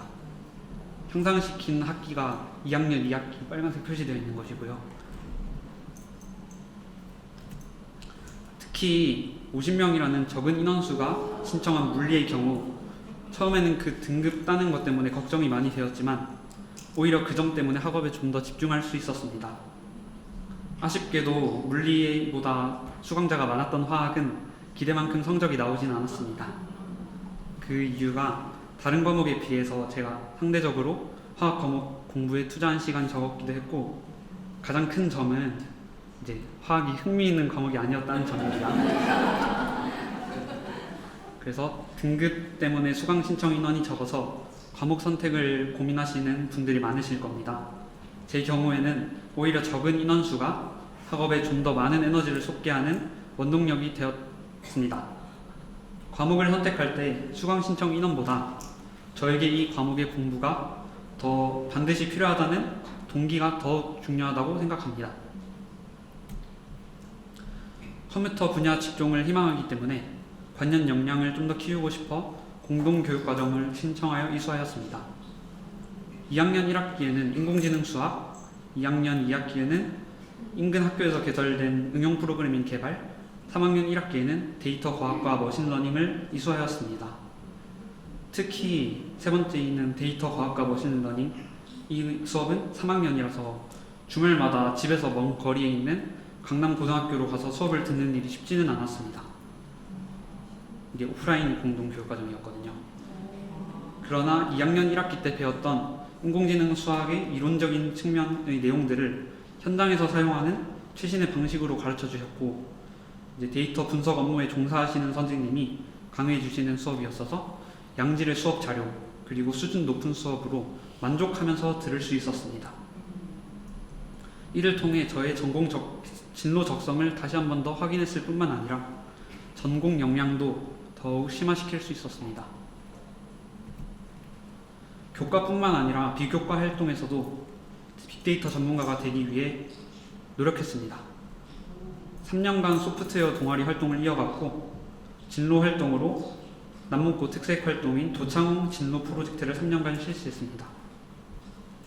특히 2학년 때 실시한 이제 창조인 프로젝트에서는 울산 지역 의료 서비스 개선 프로젝트라는 것을 주제로 잡고 다양한 관점에서 문제를 분석하기 위해서 서로 다른 진로 희망을 가진 친구들과 이질적인 구성원들로 팀을 형성하였습니다.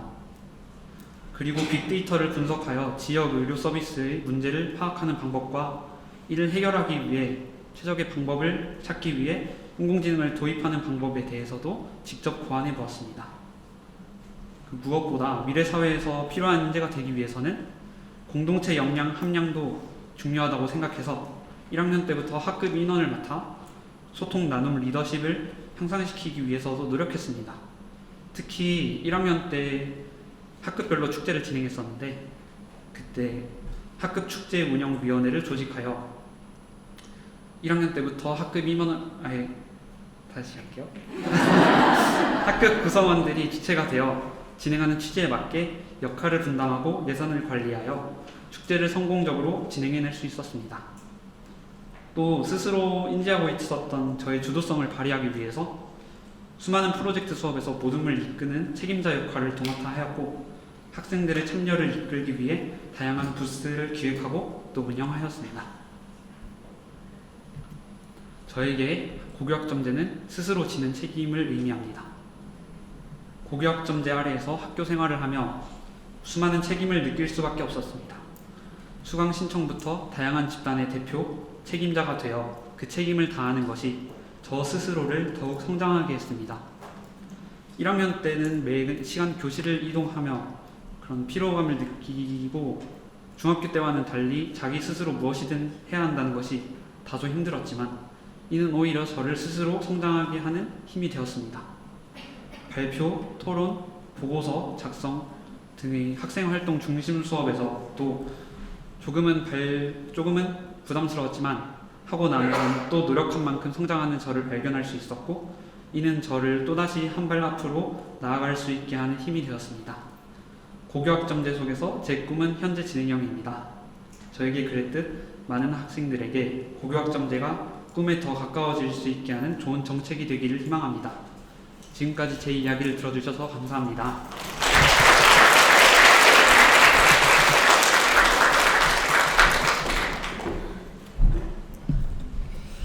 고교학점제가 시행되면서 학생의 입장에서 겪은 생생한 이야기 잘 들었습니다. 과목 선택에 있어 얼마나 많은 고민을 했는지, 자신의 역량을 향상시키기 위해 얼마나 많은 노력을 했는지 그 노력이 마음에 와 닿습니다. 더불어 물리학 성적 1등급 또 크게 마음에 와 닿네요. 지금까지 발언해주신 모든 분 수고하셨습니다. 이분들이 들려주셨던 현장의 목소리가 고교학점제의 성공적인 정착에 큰 힘이 되지 않을까 생각합니다. 큰 박수 한번 보내주시기 바랍니다.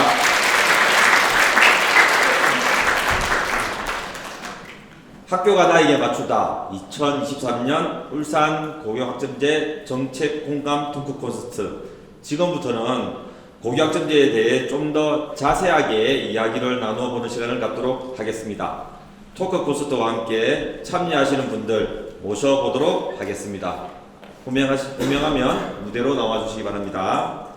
화봉고에 근무하시는 김성수 선생님, 남목고 조은희 선생님,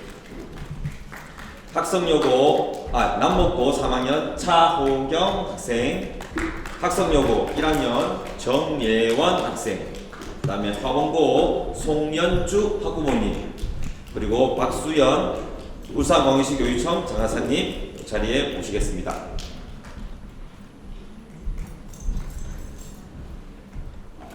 함께 인사하겠습니다. 철현 인사. 모두 자리에 앉아 주시기 바랍니다.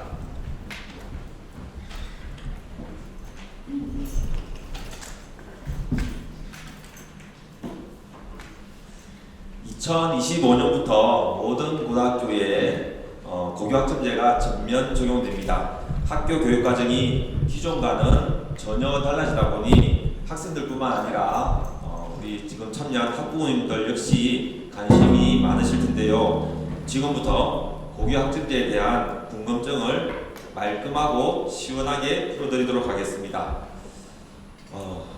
여러 가지 예상 질문들을 바탕으로 질문을 주거니 받거니 이렇게 하면서 진행해 보도록 하겠습니다. 첫 번째 질문 제가 해보겠습니다. 고교학점제에 따라 학생 수요를 반영한 교육과정이 마련되어야 할 것으로 보입니다. 현재 울산 관내 고등학교의 교육과정은 어떻게 변하고 있는지 답변해 주시겠습니까?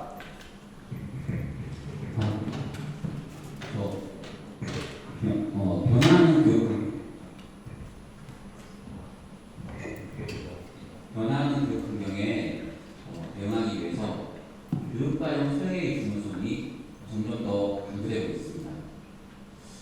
특히 2022 개정 교육과정 전면 적용에 대비하여 학교에서는 학교 기장 과목 대비 학생 선택 과목 학점 비율을 확대하려고 있습니다. 그러니까 3년간 이수해야 할 학점이 192학점입니다. 그 과정에서 학교 시험 과목의 학점이 줄어들면 그 줄어든 만큼 학생 선택 과목의 학점이 늘어나게 됩니다. 이걸 어떻게든 늘리려고 학교에서는 노력하고 있습니다. 또한 교과 영역 간 칸막이를 최소화하려고 하고 있는데요.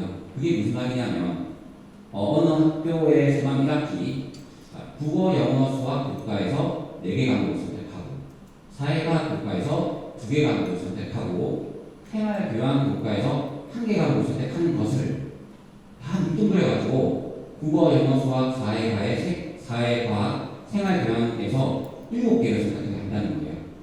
누가 봐도 부자가 학생의 과목 선택권을 확대하고 있는 겁니다.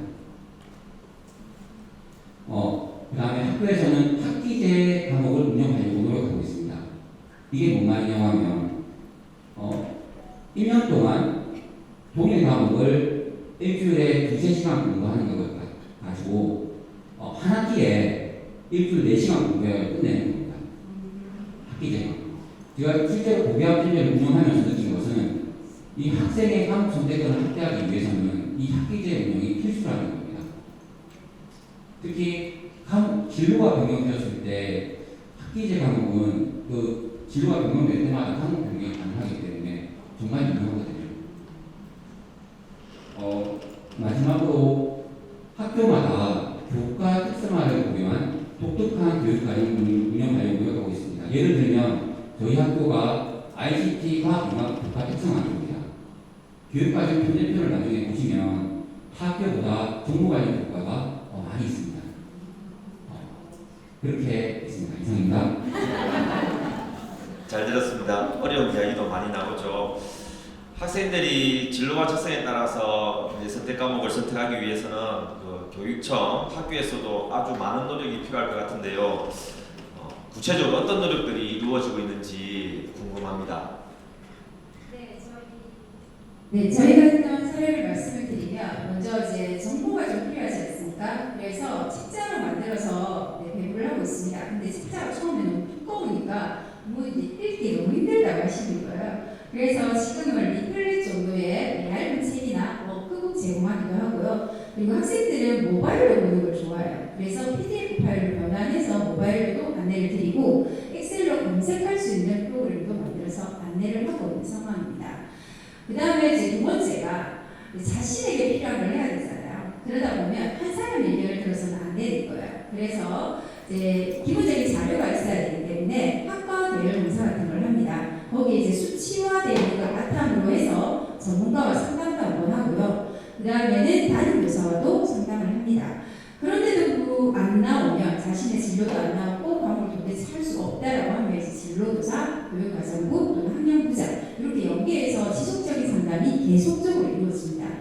그리고 또 이전에 했던 선배들의 경험 일들은 또 좋지 않겠습니까? 그래서 제가 학기 말쯤 되면 졸업한 선배들이 와서 선후배 멘토링이라고 해서 이제 그 대학이나 학과 정보를 소개하면서 나는 이렇게 과목 선택도 했어 라는 그런 시간도 제가 갖게 해주고 있습니다. 그런데 부모님들이 좀 답답하시잖아요. 그래서 저는 뭐라고 말씀을 드리냐면 학교에 문을 두드리셔야 됩니다. 단식에 전화를 드리시고 답답하시면 지도 선생님한테 미리 상담 날짜를 잡아서 상담을 해보시는 것도 좋습니다. 선택을 하고 난 뒤에 변경되는 경우도 충분히 발생할 수 있습니다. 그리고 혹시 자기가 함께 맞는지 안 맞는지 확인해보고 싶기도 해요. 그래서 이제 동교 같은 경우에는 1학년 말 또는 2학년 말쯤에 본인이 선택한 과목과 생활 기록부를 바탕으로 희망하는 학생에 관해서 생기부 컨설팅이라고 얘기합니다. 합니다. 저희가 진로진학 컨설팅이라고 하는데 외부 전문가를 모셔와서 그분이 자료들을 바탕으로 해서 이게 맞는지 다시 한번 점검하는 기회를 줍니다. 그런 과정에서도 한번 변경을 할 수 있는 기회를 제공하고 있습니다. 이렇게 여러 차례에 걸쳐서 저희가 하고 있고요. 이제 그러다 보니까 교사들의 역량이 조금 많이 강화돼야 되지 않겠습니까? 이런 측면은 저희가 교육청에서 지원을 해주고 있습니다. 연에 수십 명, 수백 명의 선생님들께 연수를 제공하고 있고 또 역시나 많은 선생님들이 연수를 받으시면서 자신의 역량을 강화하고 있는 상황입니다. 그래서 조금 더 믿고 지켜봐 주셔도 될 것 같습니다. 네, 감사합니다. 많은 관심이 필요할 것 같네요. 다양한 과목을 개설하기 위한 교육과정을 만들면서 현실적으로도 어려움에 많이 부닥칠 것 같은데요. 선생님들이 느끼는 부담도 만만치 않을 텐데 그렇다면 교육청에서는 선택 과목 개설 등 이런 어려운 부분들을 지원하기 위해 무엇을 하고 있는지 궁금합니다. 네, 맞습니다. 지금 그 학교 현장 선생님들의 업무 부담이 상당히 커지셨고요. 그리고 특히 교육과정 업무를 담당하시는 선생님들의 업무량은 몇 배가 늘어났다고 보시면 됩니다. 학교 지정 과목으로만 교육과정을 편성해서 운영을 한다면 모든 학년이 동일 과목, 동일 시간으로 움직이면 되겠죠. 그렇게 된다면 업무량이 그렇게 많지는 않을 것입니다.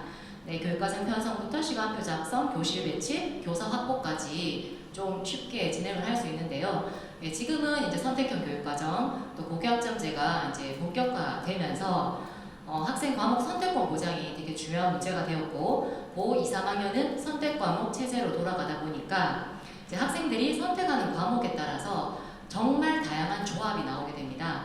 네, 이 조합들을 가지고 시간표도 작성하셔야 되고 또 그리고 교실 배치도 하셔야 되고 또 그것을 가르칠 수 있는 교사 확보까지 하셔야 되는 상황입니다.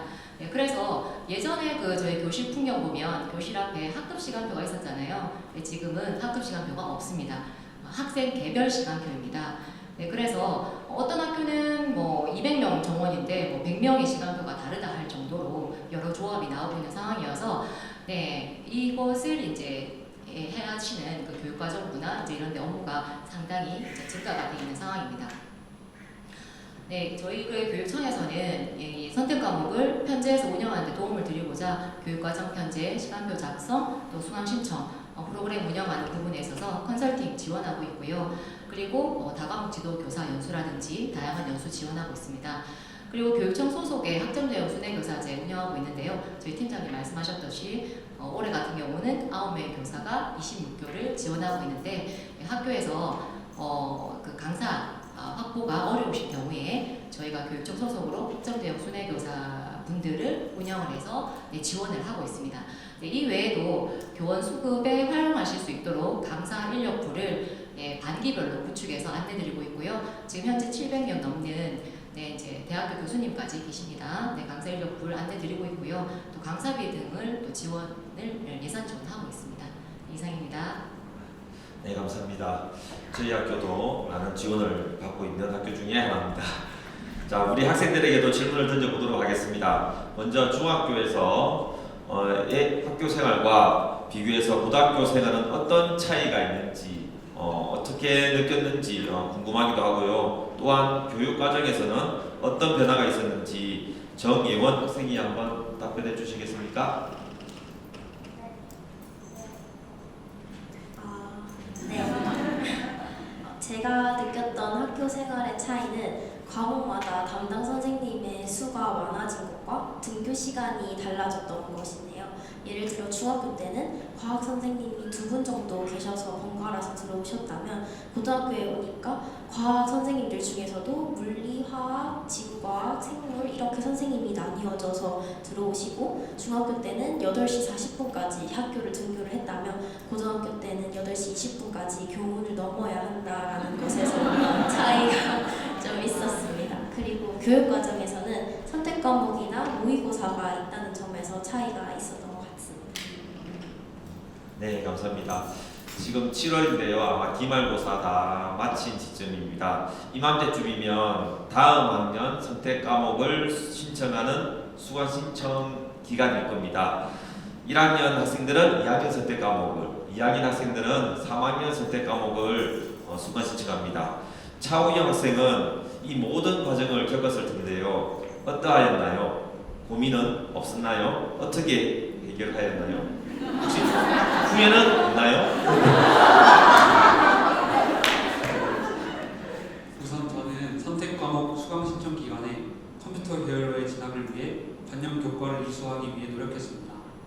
그 과정에서 희망 분야로의 진학을 위해 필요한 선택 과목을 수강 신청하기 위해서 아까 말씀하신 것처럼 여러 대학의 입시 요강 그리고 커리어넷의 학과 정보와 같은 자료를 찾아보고 선생님들께 질문도 했었고 그리고 대학 입시 설명회를 듣고 난 후에 입학사정관님들께 희망 대학의 학과에 진학하기 위해 어떤 과목이 권장되는지 그런 것도 질문하면서 어떤 과목의 능력을 요구하는지 그 학과가 필수적으로 요구하는 과목이 무엇인지 적극적으로 고민하니 후회 없는 과목 선택을 잘 해낼 수 있었습니다. 수강 신청을 하며 고민되었던 점은 학생들이 어렵다고 잘 선택하지 않는 과목인 그런 물리를 듣고 싶지만 수강 인원수가 적어서 좋은 교과 등급을 받기 어려울 수도 있다는 점에서 선택해야 할지 고민했었습니다. 아무래도 인원수가 많은 과목을 수강하면 높은 등급을 받기 상대적으로 수월하기 때문입니다. 그래서 수강 신청 당시에 진로 선생님이셨던 옆에 계신 조은희 선생님과 상담하면서 컴퓨터 계열과 가장 맞닿아 있는 과학탐구 과목이 물리라고 생각했고 어떤 과목을 선택했는지가 학생부 종합 전형에서 정성평가의 대상이 될 수 있다는 점을 알려주셔서 소신 있게 물리 과목을 신청하였고 희망학과로의 진학을 위해 열심히 노력했더니 수강 인원이 적었음에도 우수한 성적을 거둘 수 있었습니다. 후회하는 점은 컴퓨터 관련 학과가 화학 과목 선택을 필수적으로 요구하는 것도 아니고 큰 관계도 없는 과목이지만 커리어넷에서 본 자료를 통해 이 학과와 관련 있는 과목이구나 하고 가볍게 섣불리 판단하고 수강 신청을 하였습니다. 그런데 진로와 관련이 적으니 교과 관련 탐구 활동을 하거나 좋은 성적을 거두는데도 어려움을 겪었습니다. 그리고 물리, 화학을 선택하고 다른 과학 탐구 과목을 선택하지 않으니 이제 수능 과학 탐구 과목 선택에 여유가 없다는 것을 이제 후회하고 있습니다. 지금 수능을 앞두고 있어서 현재 이 2학년 학생들이 아니면 그 밑에 학생들이 수강 신청을 할 때 수능에서 어떤 과목을 응시할지도 고민해서 신청하면 좋을 것 같습니다.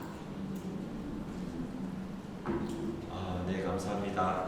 입시 요강을 확인한다든지 진로 선생님과의 상담, 커리큘럼 확인, 기타 등등 정말 많은 노력을 한 흔적들이 보입니다.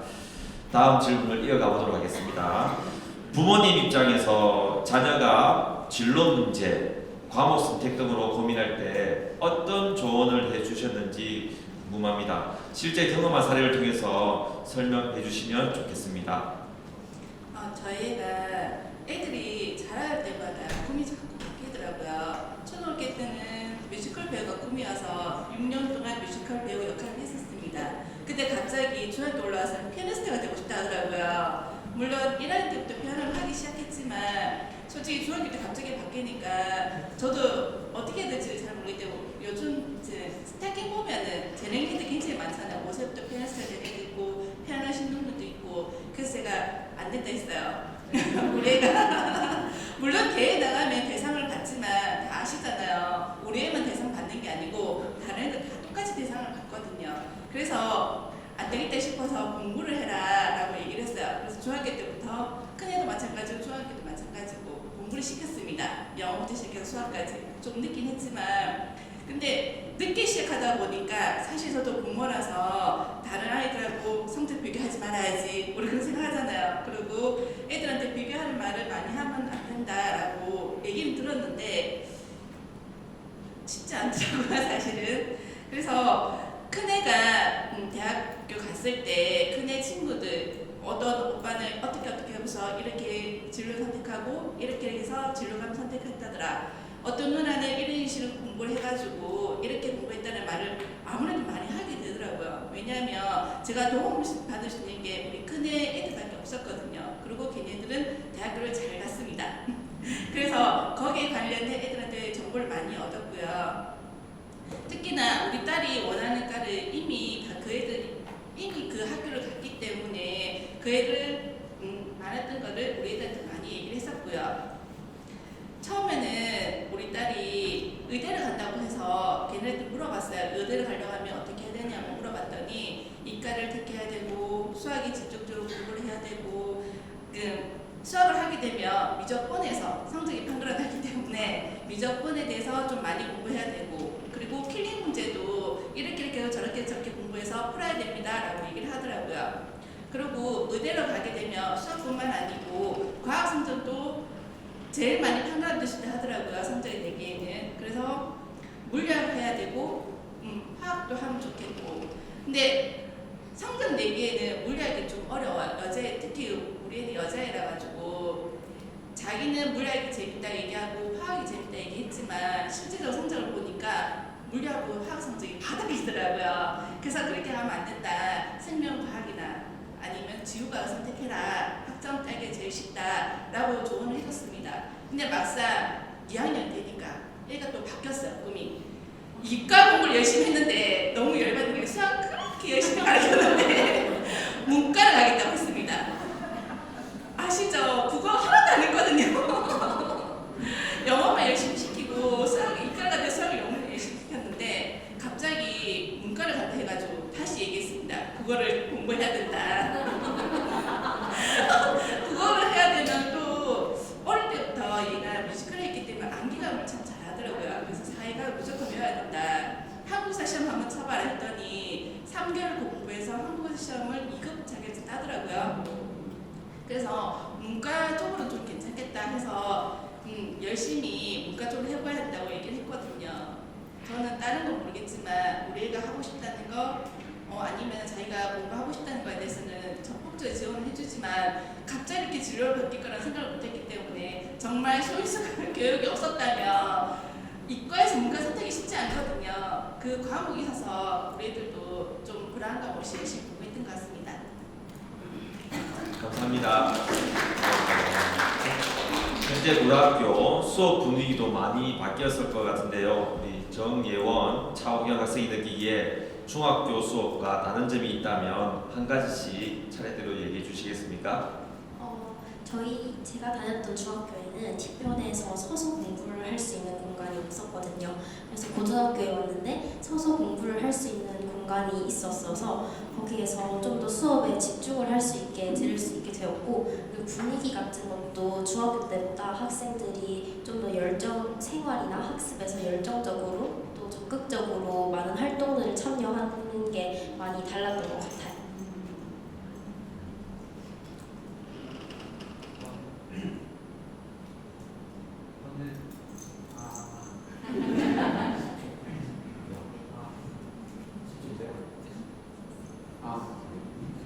강의식 수업과 수행평가를 진행하던 중학교 수업과는 달리 고등학교 1학년 때부터 거의 대부분의 과목에서 프로젝트 수업이 진행되었습니다.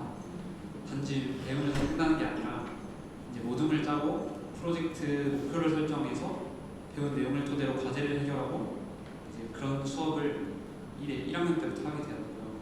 그리고 기억에 남는 수업은 1학년 국어 시간에 문학 작품을 배우고 나서 배운 문학 작품에 대해서 공부할 수 있는 문학관을 메타버스에서 구현해보는 프로젝트였습니다. 이런 프로젝트 활동을 통해 모둠장을 맡으면서 리더십도 기를 수 있었고 또 배운 내용을 확장해서 무언가 산출해낼 수 있다는 점이 중학교 때와는 달리 의미 있었습니다. 네, 좋습니다.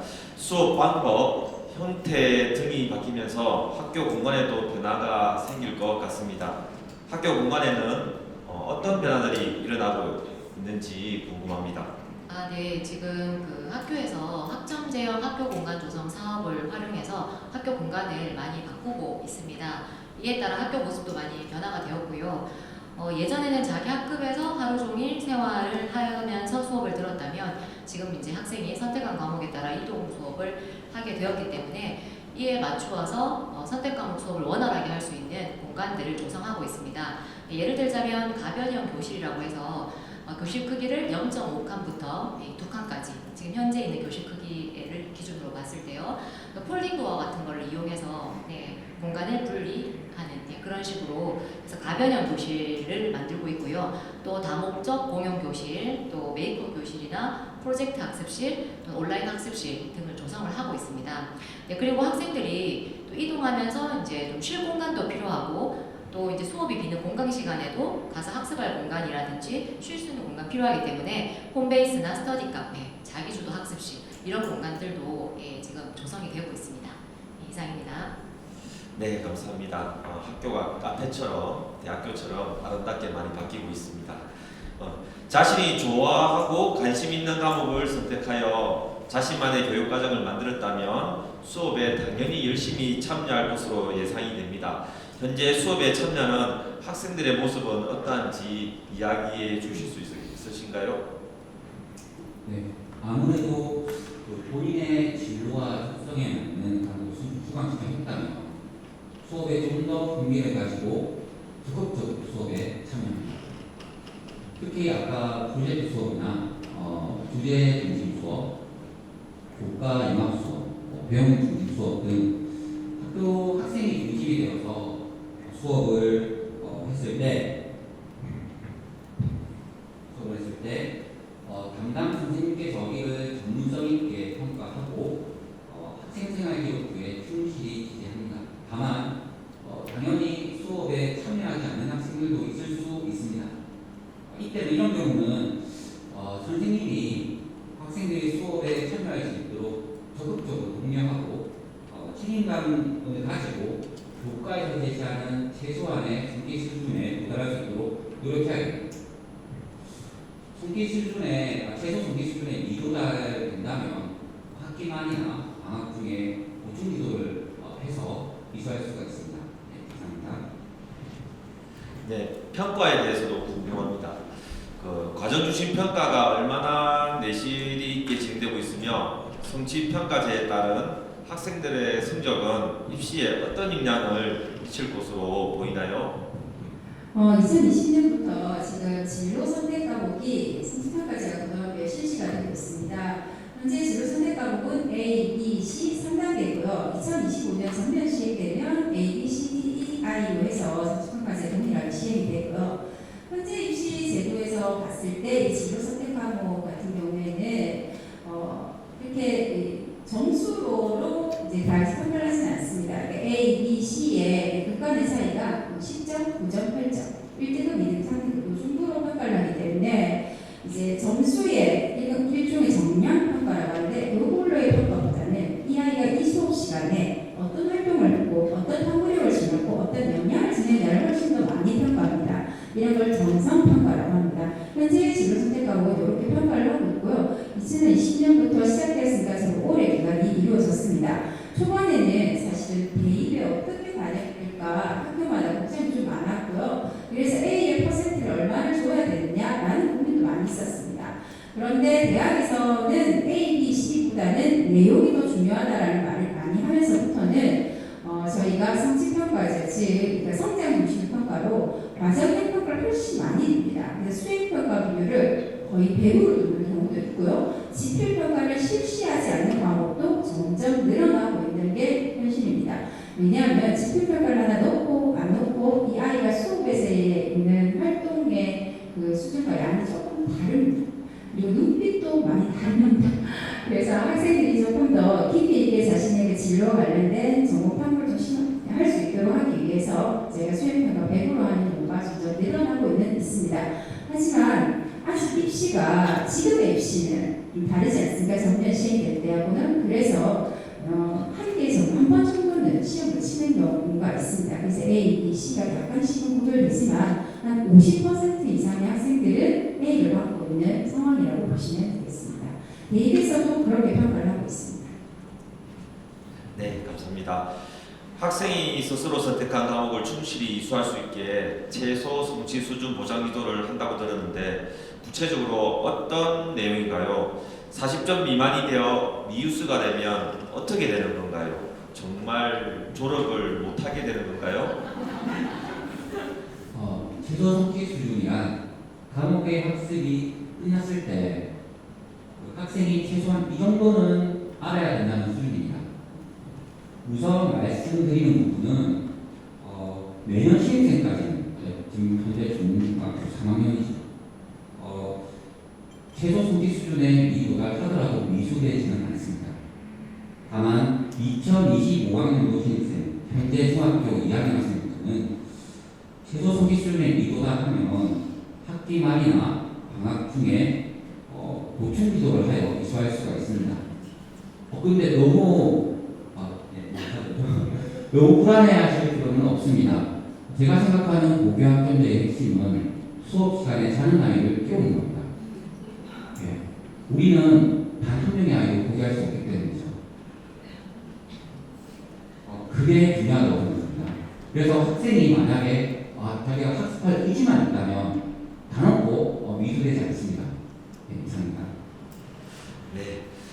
학생이 느끼는 고교 학점제의 장점과 단점들도 있을 것 같습니다. 우리 정예원 학생과 차우영 학생 차례대로 한번 답변해 주시겠습니까? 고교 학점제의 장점에는 진로가 정해진 학생들 같은 경우는 자신이 듣고 싶은 과목을 선정해서 그걸 학습해서 듣고 자신이 진로에 더 가까워질 수 있다는 점이 장점이고요. 단점은 아직 진로가 정해지지 않은 학생들이 좀 있을 텐데 그 학생들에게는 큰 고민거리가 될 수 있다는 게 단점인 것 같습니다. 고교 학점제를 실시했을 때 정혜원 학생이 말한 것처럼 진로가 명확히 정해진 학생들은 이제 그 분야에 관련된 교과목을 이수할 수 있고 거점형 공법 교과정, 소인수 과정을 통해 자신이 원하는 수준 높은 전문 과목들도 들 수 있다는 점이 장점이라고 생각합니다. 가깝게는 학생부 종합전형에서 좋은 평가를 받을 수 있다는 그런 활동을 다양하게 할 수 있다는 점에서 입시에 도움이 되고, 멀게는 대학에서 또는 자신의 진로가 요구하는 그런 능력을 기를 수 있다는 점에서 큰 도움이 됩니다. 그러나 고교학점제는 진로 방향이 잡히지 않은 학생들에게는 부정적인 역할을 합니다. 이러한 학생들에게 선택 과목의 자유는 이제 본인의 책임이 되어 부담이 될 수 있고, 결국 그냥 많은 학생들이 선택하는 그런 과목을 신청하거나 할 때 친구 따라서 하거나 아니면 그냥 사람 많은 과목을 선택하거나 그런 경우가 그런 경우를 많이 봤습니다. 그래서 이런 진로가 정확히 정해지지 않은 학생들에게 대해서는 이제 부정적인 영향을 줄 수 있다. 이런 게 제 생각입니다. 네, 진로 학업 설계의 중요성을 다시 한번 느껴봅니다.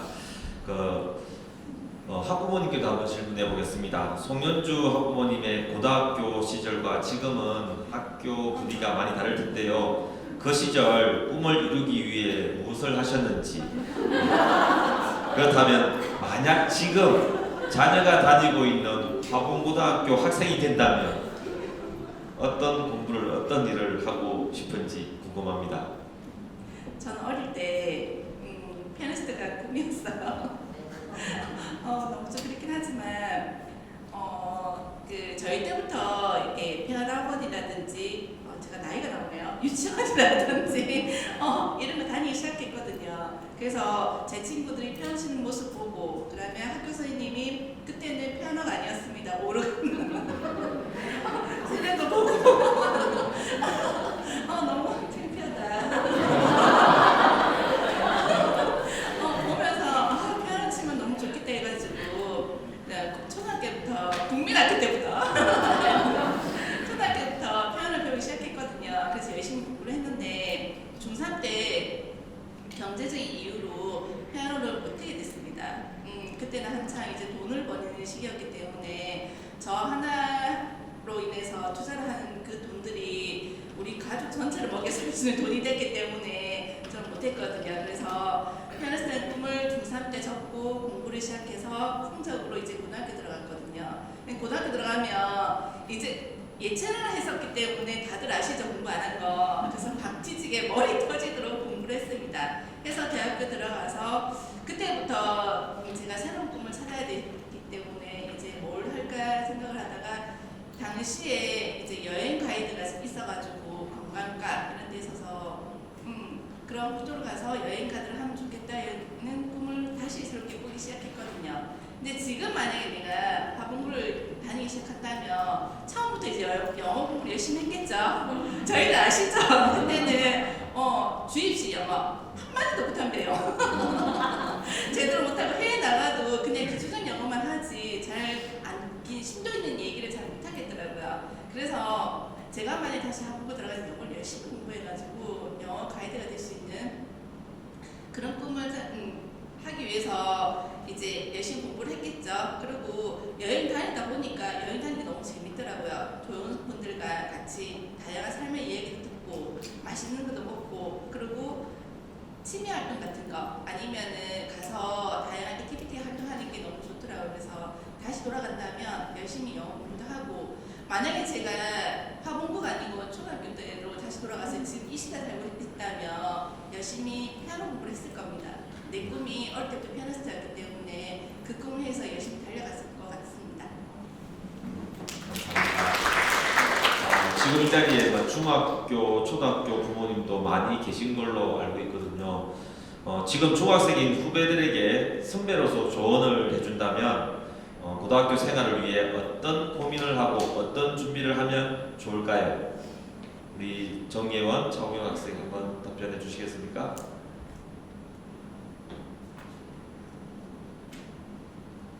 후배들에게 조언.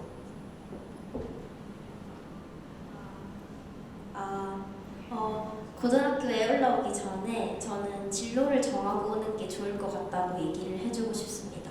왜냐하면 1학년 때 2학년 선택 과목을 미리 정하기도 하고 자신의 진로가 정해져 있어야 여러 행사들이나 세트, 생기부를 적을 때 좀 더 도움이 되고 자신을 더 잘 표현할 수 있기 때문에 고등학교 올라오기 전에 선행학습을 하는 것도 중요하고 좋지만 진로도 같이 정해서 오는 게 좋을 것 같고 고등학교 생활은 크게 걱정할 필요는 없을 것 같습니다. 저도 고등학교 올라오기 전에 모든 게 막 어려울 것 같고 복잡할 것 같고 이런 여러 가지 많은 걱정들을 했는데 막상 와보니 여러 행사들도 많고 재밌는 일들도 많고 생각한 것보다 괜찮았던 것 같아서 크게 걱정할 필요는 없을 것 같아요. 제가 생각하는 중학생으로서 고등학교 생활을 준비할 수 있는 방법은 크게 두 가지가 있는데요. 첫 번째는 일단 성적이 중요한 부분을 차지하고 있긴 하기 때문에 자신만의 공부법을 정확하게 마련하고 오는 게 좋을 것 같다고 생각합니다. 중학교 때는 고등학교 때보다 좀 상대적으로 널널하고 책을 읽을 수 있는 시간도 많고 하니까 책도 많이 읽고 공부법을 성립하는 것 그게 첫 번째고요.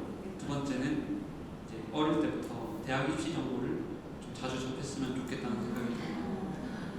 이게 어차피 1학년 때부터 생기부에 모든 활동이 기록되고 그렇기 때문에 1학년 때 학교 처음 들어왔을 때부터 대학 입시가 뭔지 그런 게 대충 알고 있으면은 모르는 거랑은 활동의 질이 달라지기 때문에 저는 몰라가지고 좀 버벅어져서 좀 알고 보면 좋을 것 같습니다. 네, 두 학생의 답변이 너무 마음에 와닿습니다. 저도 비슷하게 생각하고 있거든요. 학부모님께도 질문하겠습니다. 중학교 자녀를 둔 후배 학부모님께 하고 싶은 말이 있을 텐데요. 먼저 경험해 본 입장에서 어떤 조언을 해 주실 수 있으시겠습니까?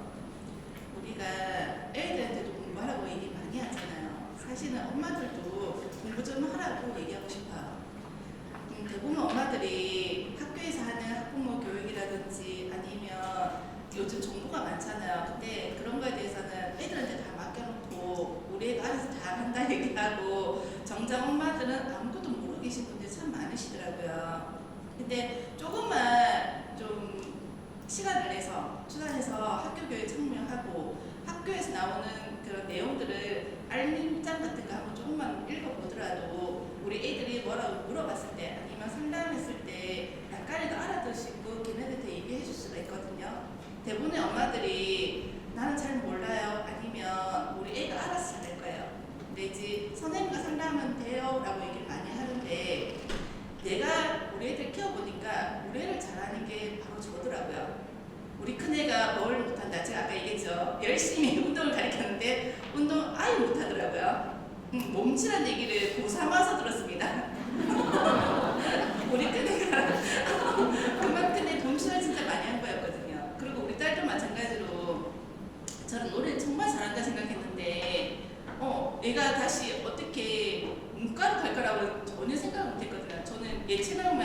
있어야 했는데 근데 애가 커보니까 얘기를 하다 보니까 아 이쪽으로 어릴 때부터 외우는 거 잘했으니까 문과도 나쁘지 않겠다라는 생각이 들더라고요. 내가 우리 애를 잘 알고 있어서 우리 애가 필요했을 때 엄마 나 이거 때문에 이렇게 가고 싶은데 이 과목이 좀 부족해요 얘기하면 같이 고민해 줄 수가 있는 거예요. 이런 공부를 할 수 있겠다. 국어 같은 경우는 지금 열심히 하고 있는데 뭐 그 최근에도 그 얘기를 하더라고요. 자기는 비문학 잘 모르겠다 하더라고요. 그 고전에 대해서 잘 모르겠다 얘기를 하더라고요. 그러면 제가 해줄 수 있는 게 없잖아요. 선생님 알아봤습니다.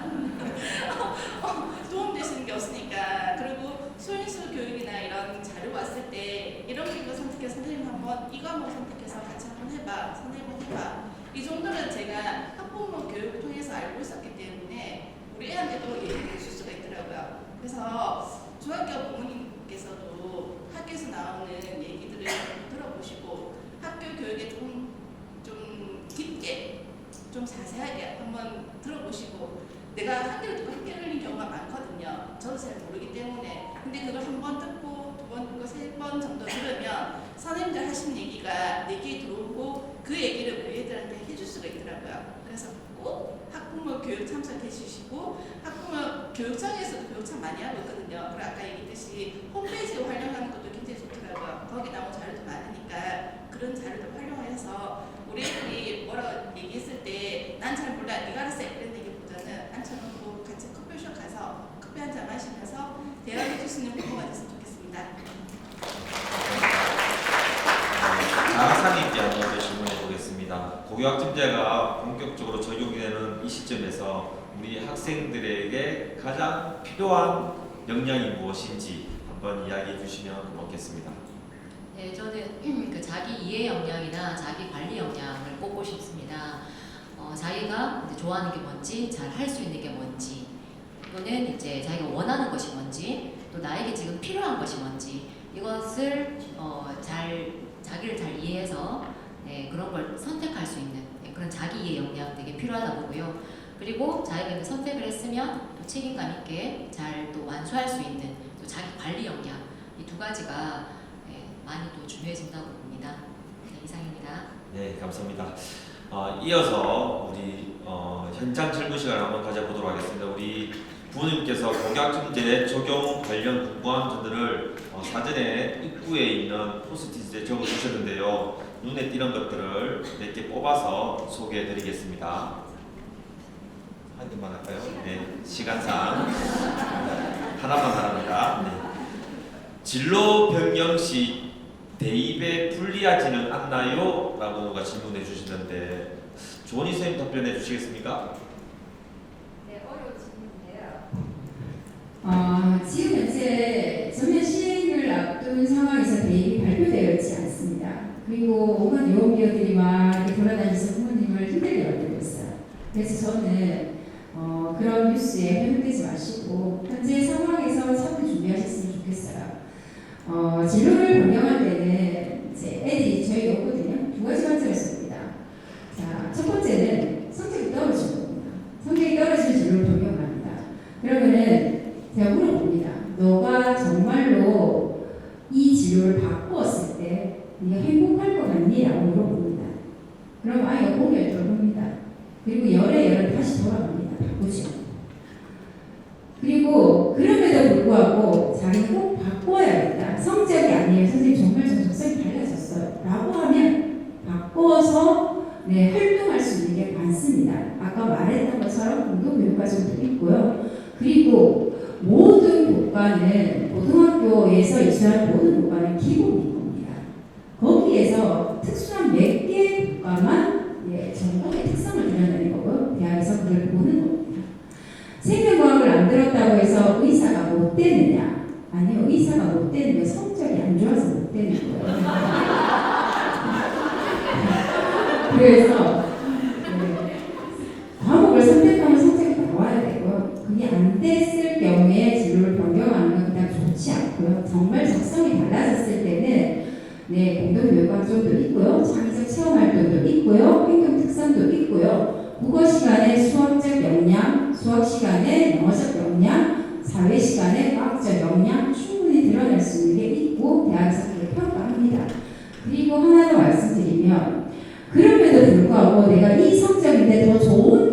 하고 싶은 거예요. 저는 욕심이라고 생각해요.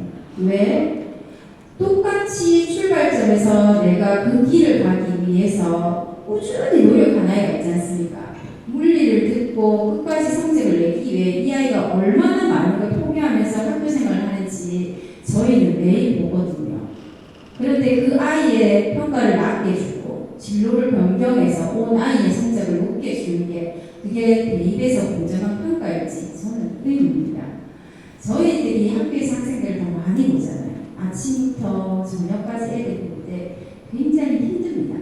저는 노력은 공평해야 된다고 생각이 들어요. 그래서 성적에 따른 진로 변경은 되도록 하지 않도록 아이에게 말해주시고, 그리고 적성이 달라졌을 때는 충분히 보완할 수 있습니다. 다만 대학의 나이는 조금 달라질 수 있죠. 하지만 꿈이 대학이 끝이 아니지 않습니까?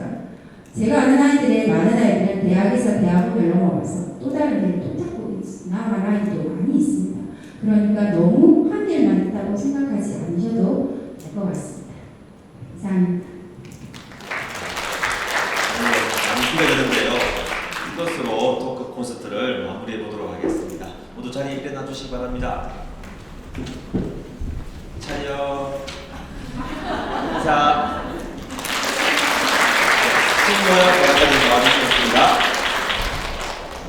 네, 울산형 고교 학점제의 학교 현장의 목소리를 이야기를 나눠봤는데요. 오늘 이 자리가 어머님, 아버님들의 그 고교 학점제에 대한 궁금증을 해소하는 데 조금이나마 도움이 되었길 바랍니다. 행사가 조금 길어졌습니다만 마무리는 잘 해야 될 것 같습니다. 저기 박갑진 장학관님 인사 말씀 듣고요. 하나 더 안내 말씀 드리고 마무리 짓겠습니다. 네. 어떻게 정보는 좀 얻으셨습니까? 네. 저는 교육청 들어와서 계속 이렇게 워크숍이나 연수를 이렇게 했는데 오늘처럼 이렇게 또 학생이 자기 성적까지 까면서 쉽지 않습니다. 고민이 잘 될 겁니다. 어쨌든 많은 도움이 첫 술에 배는 부를 수 있겠습니까? 그런데 이런 자리를 자꾸 다니시다 보면 처음이 이렇게 가기 싫거나 또 이것저것 따지기 시작하지. 근데 자기 애라고 생각하고 한 번, 두 번 이렇게 학교라든지 교육청에 이런 연수라든지 이런 자리를 한두 번씩 오기 시작하시면 이것도 내공이 쌓입니다. 막 옆에 동네 분들한테 설명도 가능하고 그렇습니다. 그래서 하여튼 계속 다니시고 엄마, 아빠가 많이 알아야 애도 이제 믿음이 가죠. 집에 와서 입을 다무는 게 아니고 그러니까 대화가 되고 하니까 제가 꼭 그 마지막 엄마, 아빠가 많이 알아야 우리 아도 마음이 편해진다. 어쨌든 조심히 돌아가시기 바랍니다. 감사합니다. 감사합니다. 두 가지 안내 말씀드립니다. 오늘 공부한 부분, 이 부분이 또 완전히 이해가 안 가실 수도 있지 않습니까? 저희들이 8, 9월 달에 권역별 온라인 학부모회를 학부모 설명회를 준비를 하고 있습니다. 이것은 이제 울주군 쪽에 또는 동구 쪽에 있는 그 학생들은 선택하는 고등학교가 다르기 때문에 그 지역별로 이제 나눠서 그렇게 학부모님 대상 설명회 준비를 하고 있으니 중학교에서 안내를 하면 신청해 주시면 되겠습니다. 그리고 마지막입니다. 오늘 이 행사에 대한 만족도 조사 중간에 문자 나갔을 겁니다. 그리고 그 부분 들어가서 만족도 조사 해주셔도 되고요. 없다 하시면 요거 지금 보시면서 진행해 주셔도 되겠습니다. 이상으로 2023학년도 울산형 고교 학점제 정책 공감 토크 콘서트 마치도록 하겠습니다. 고생 많으셨습니다.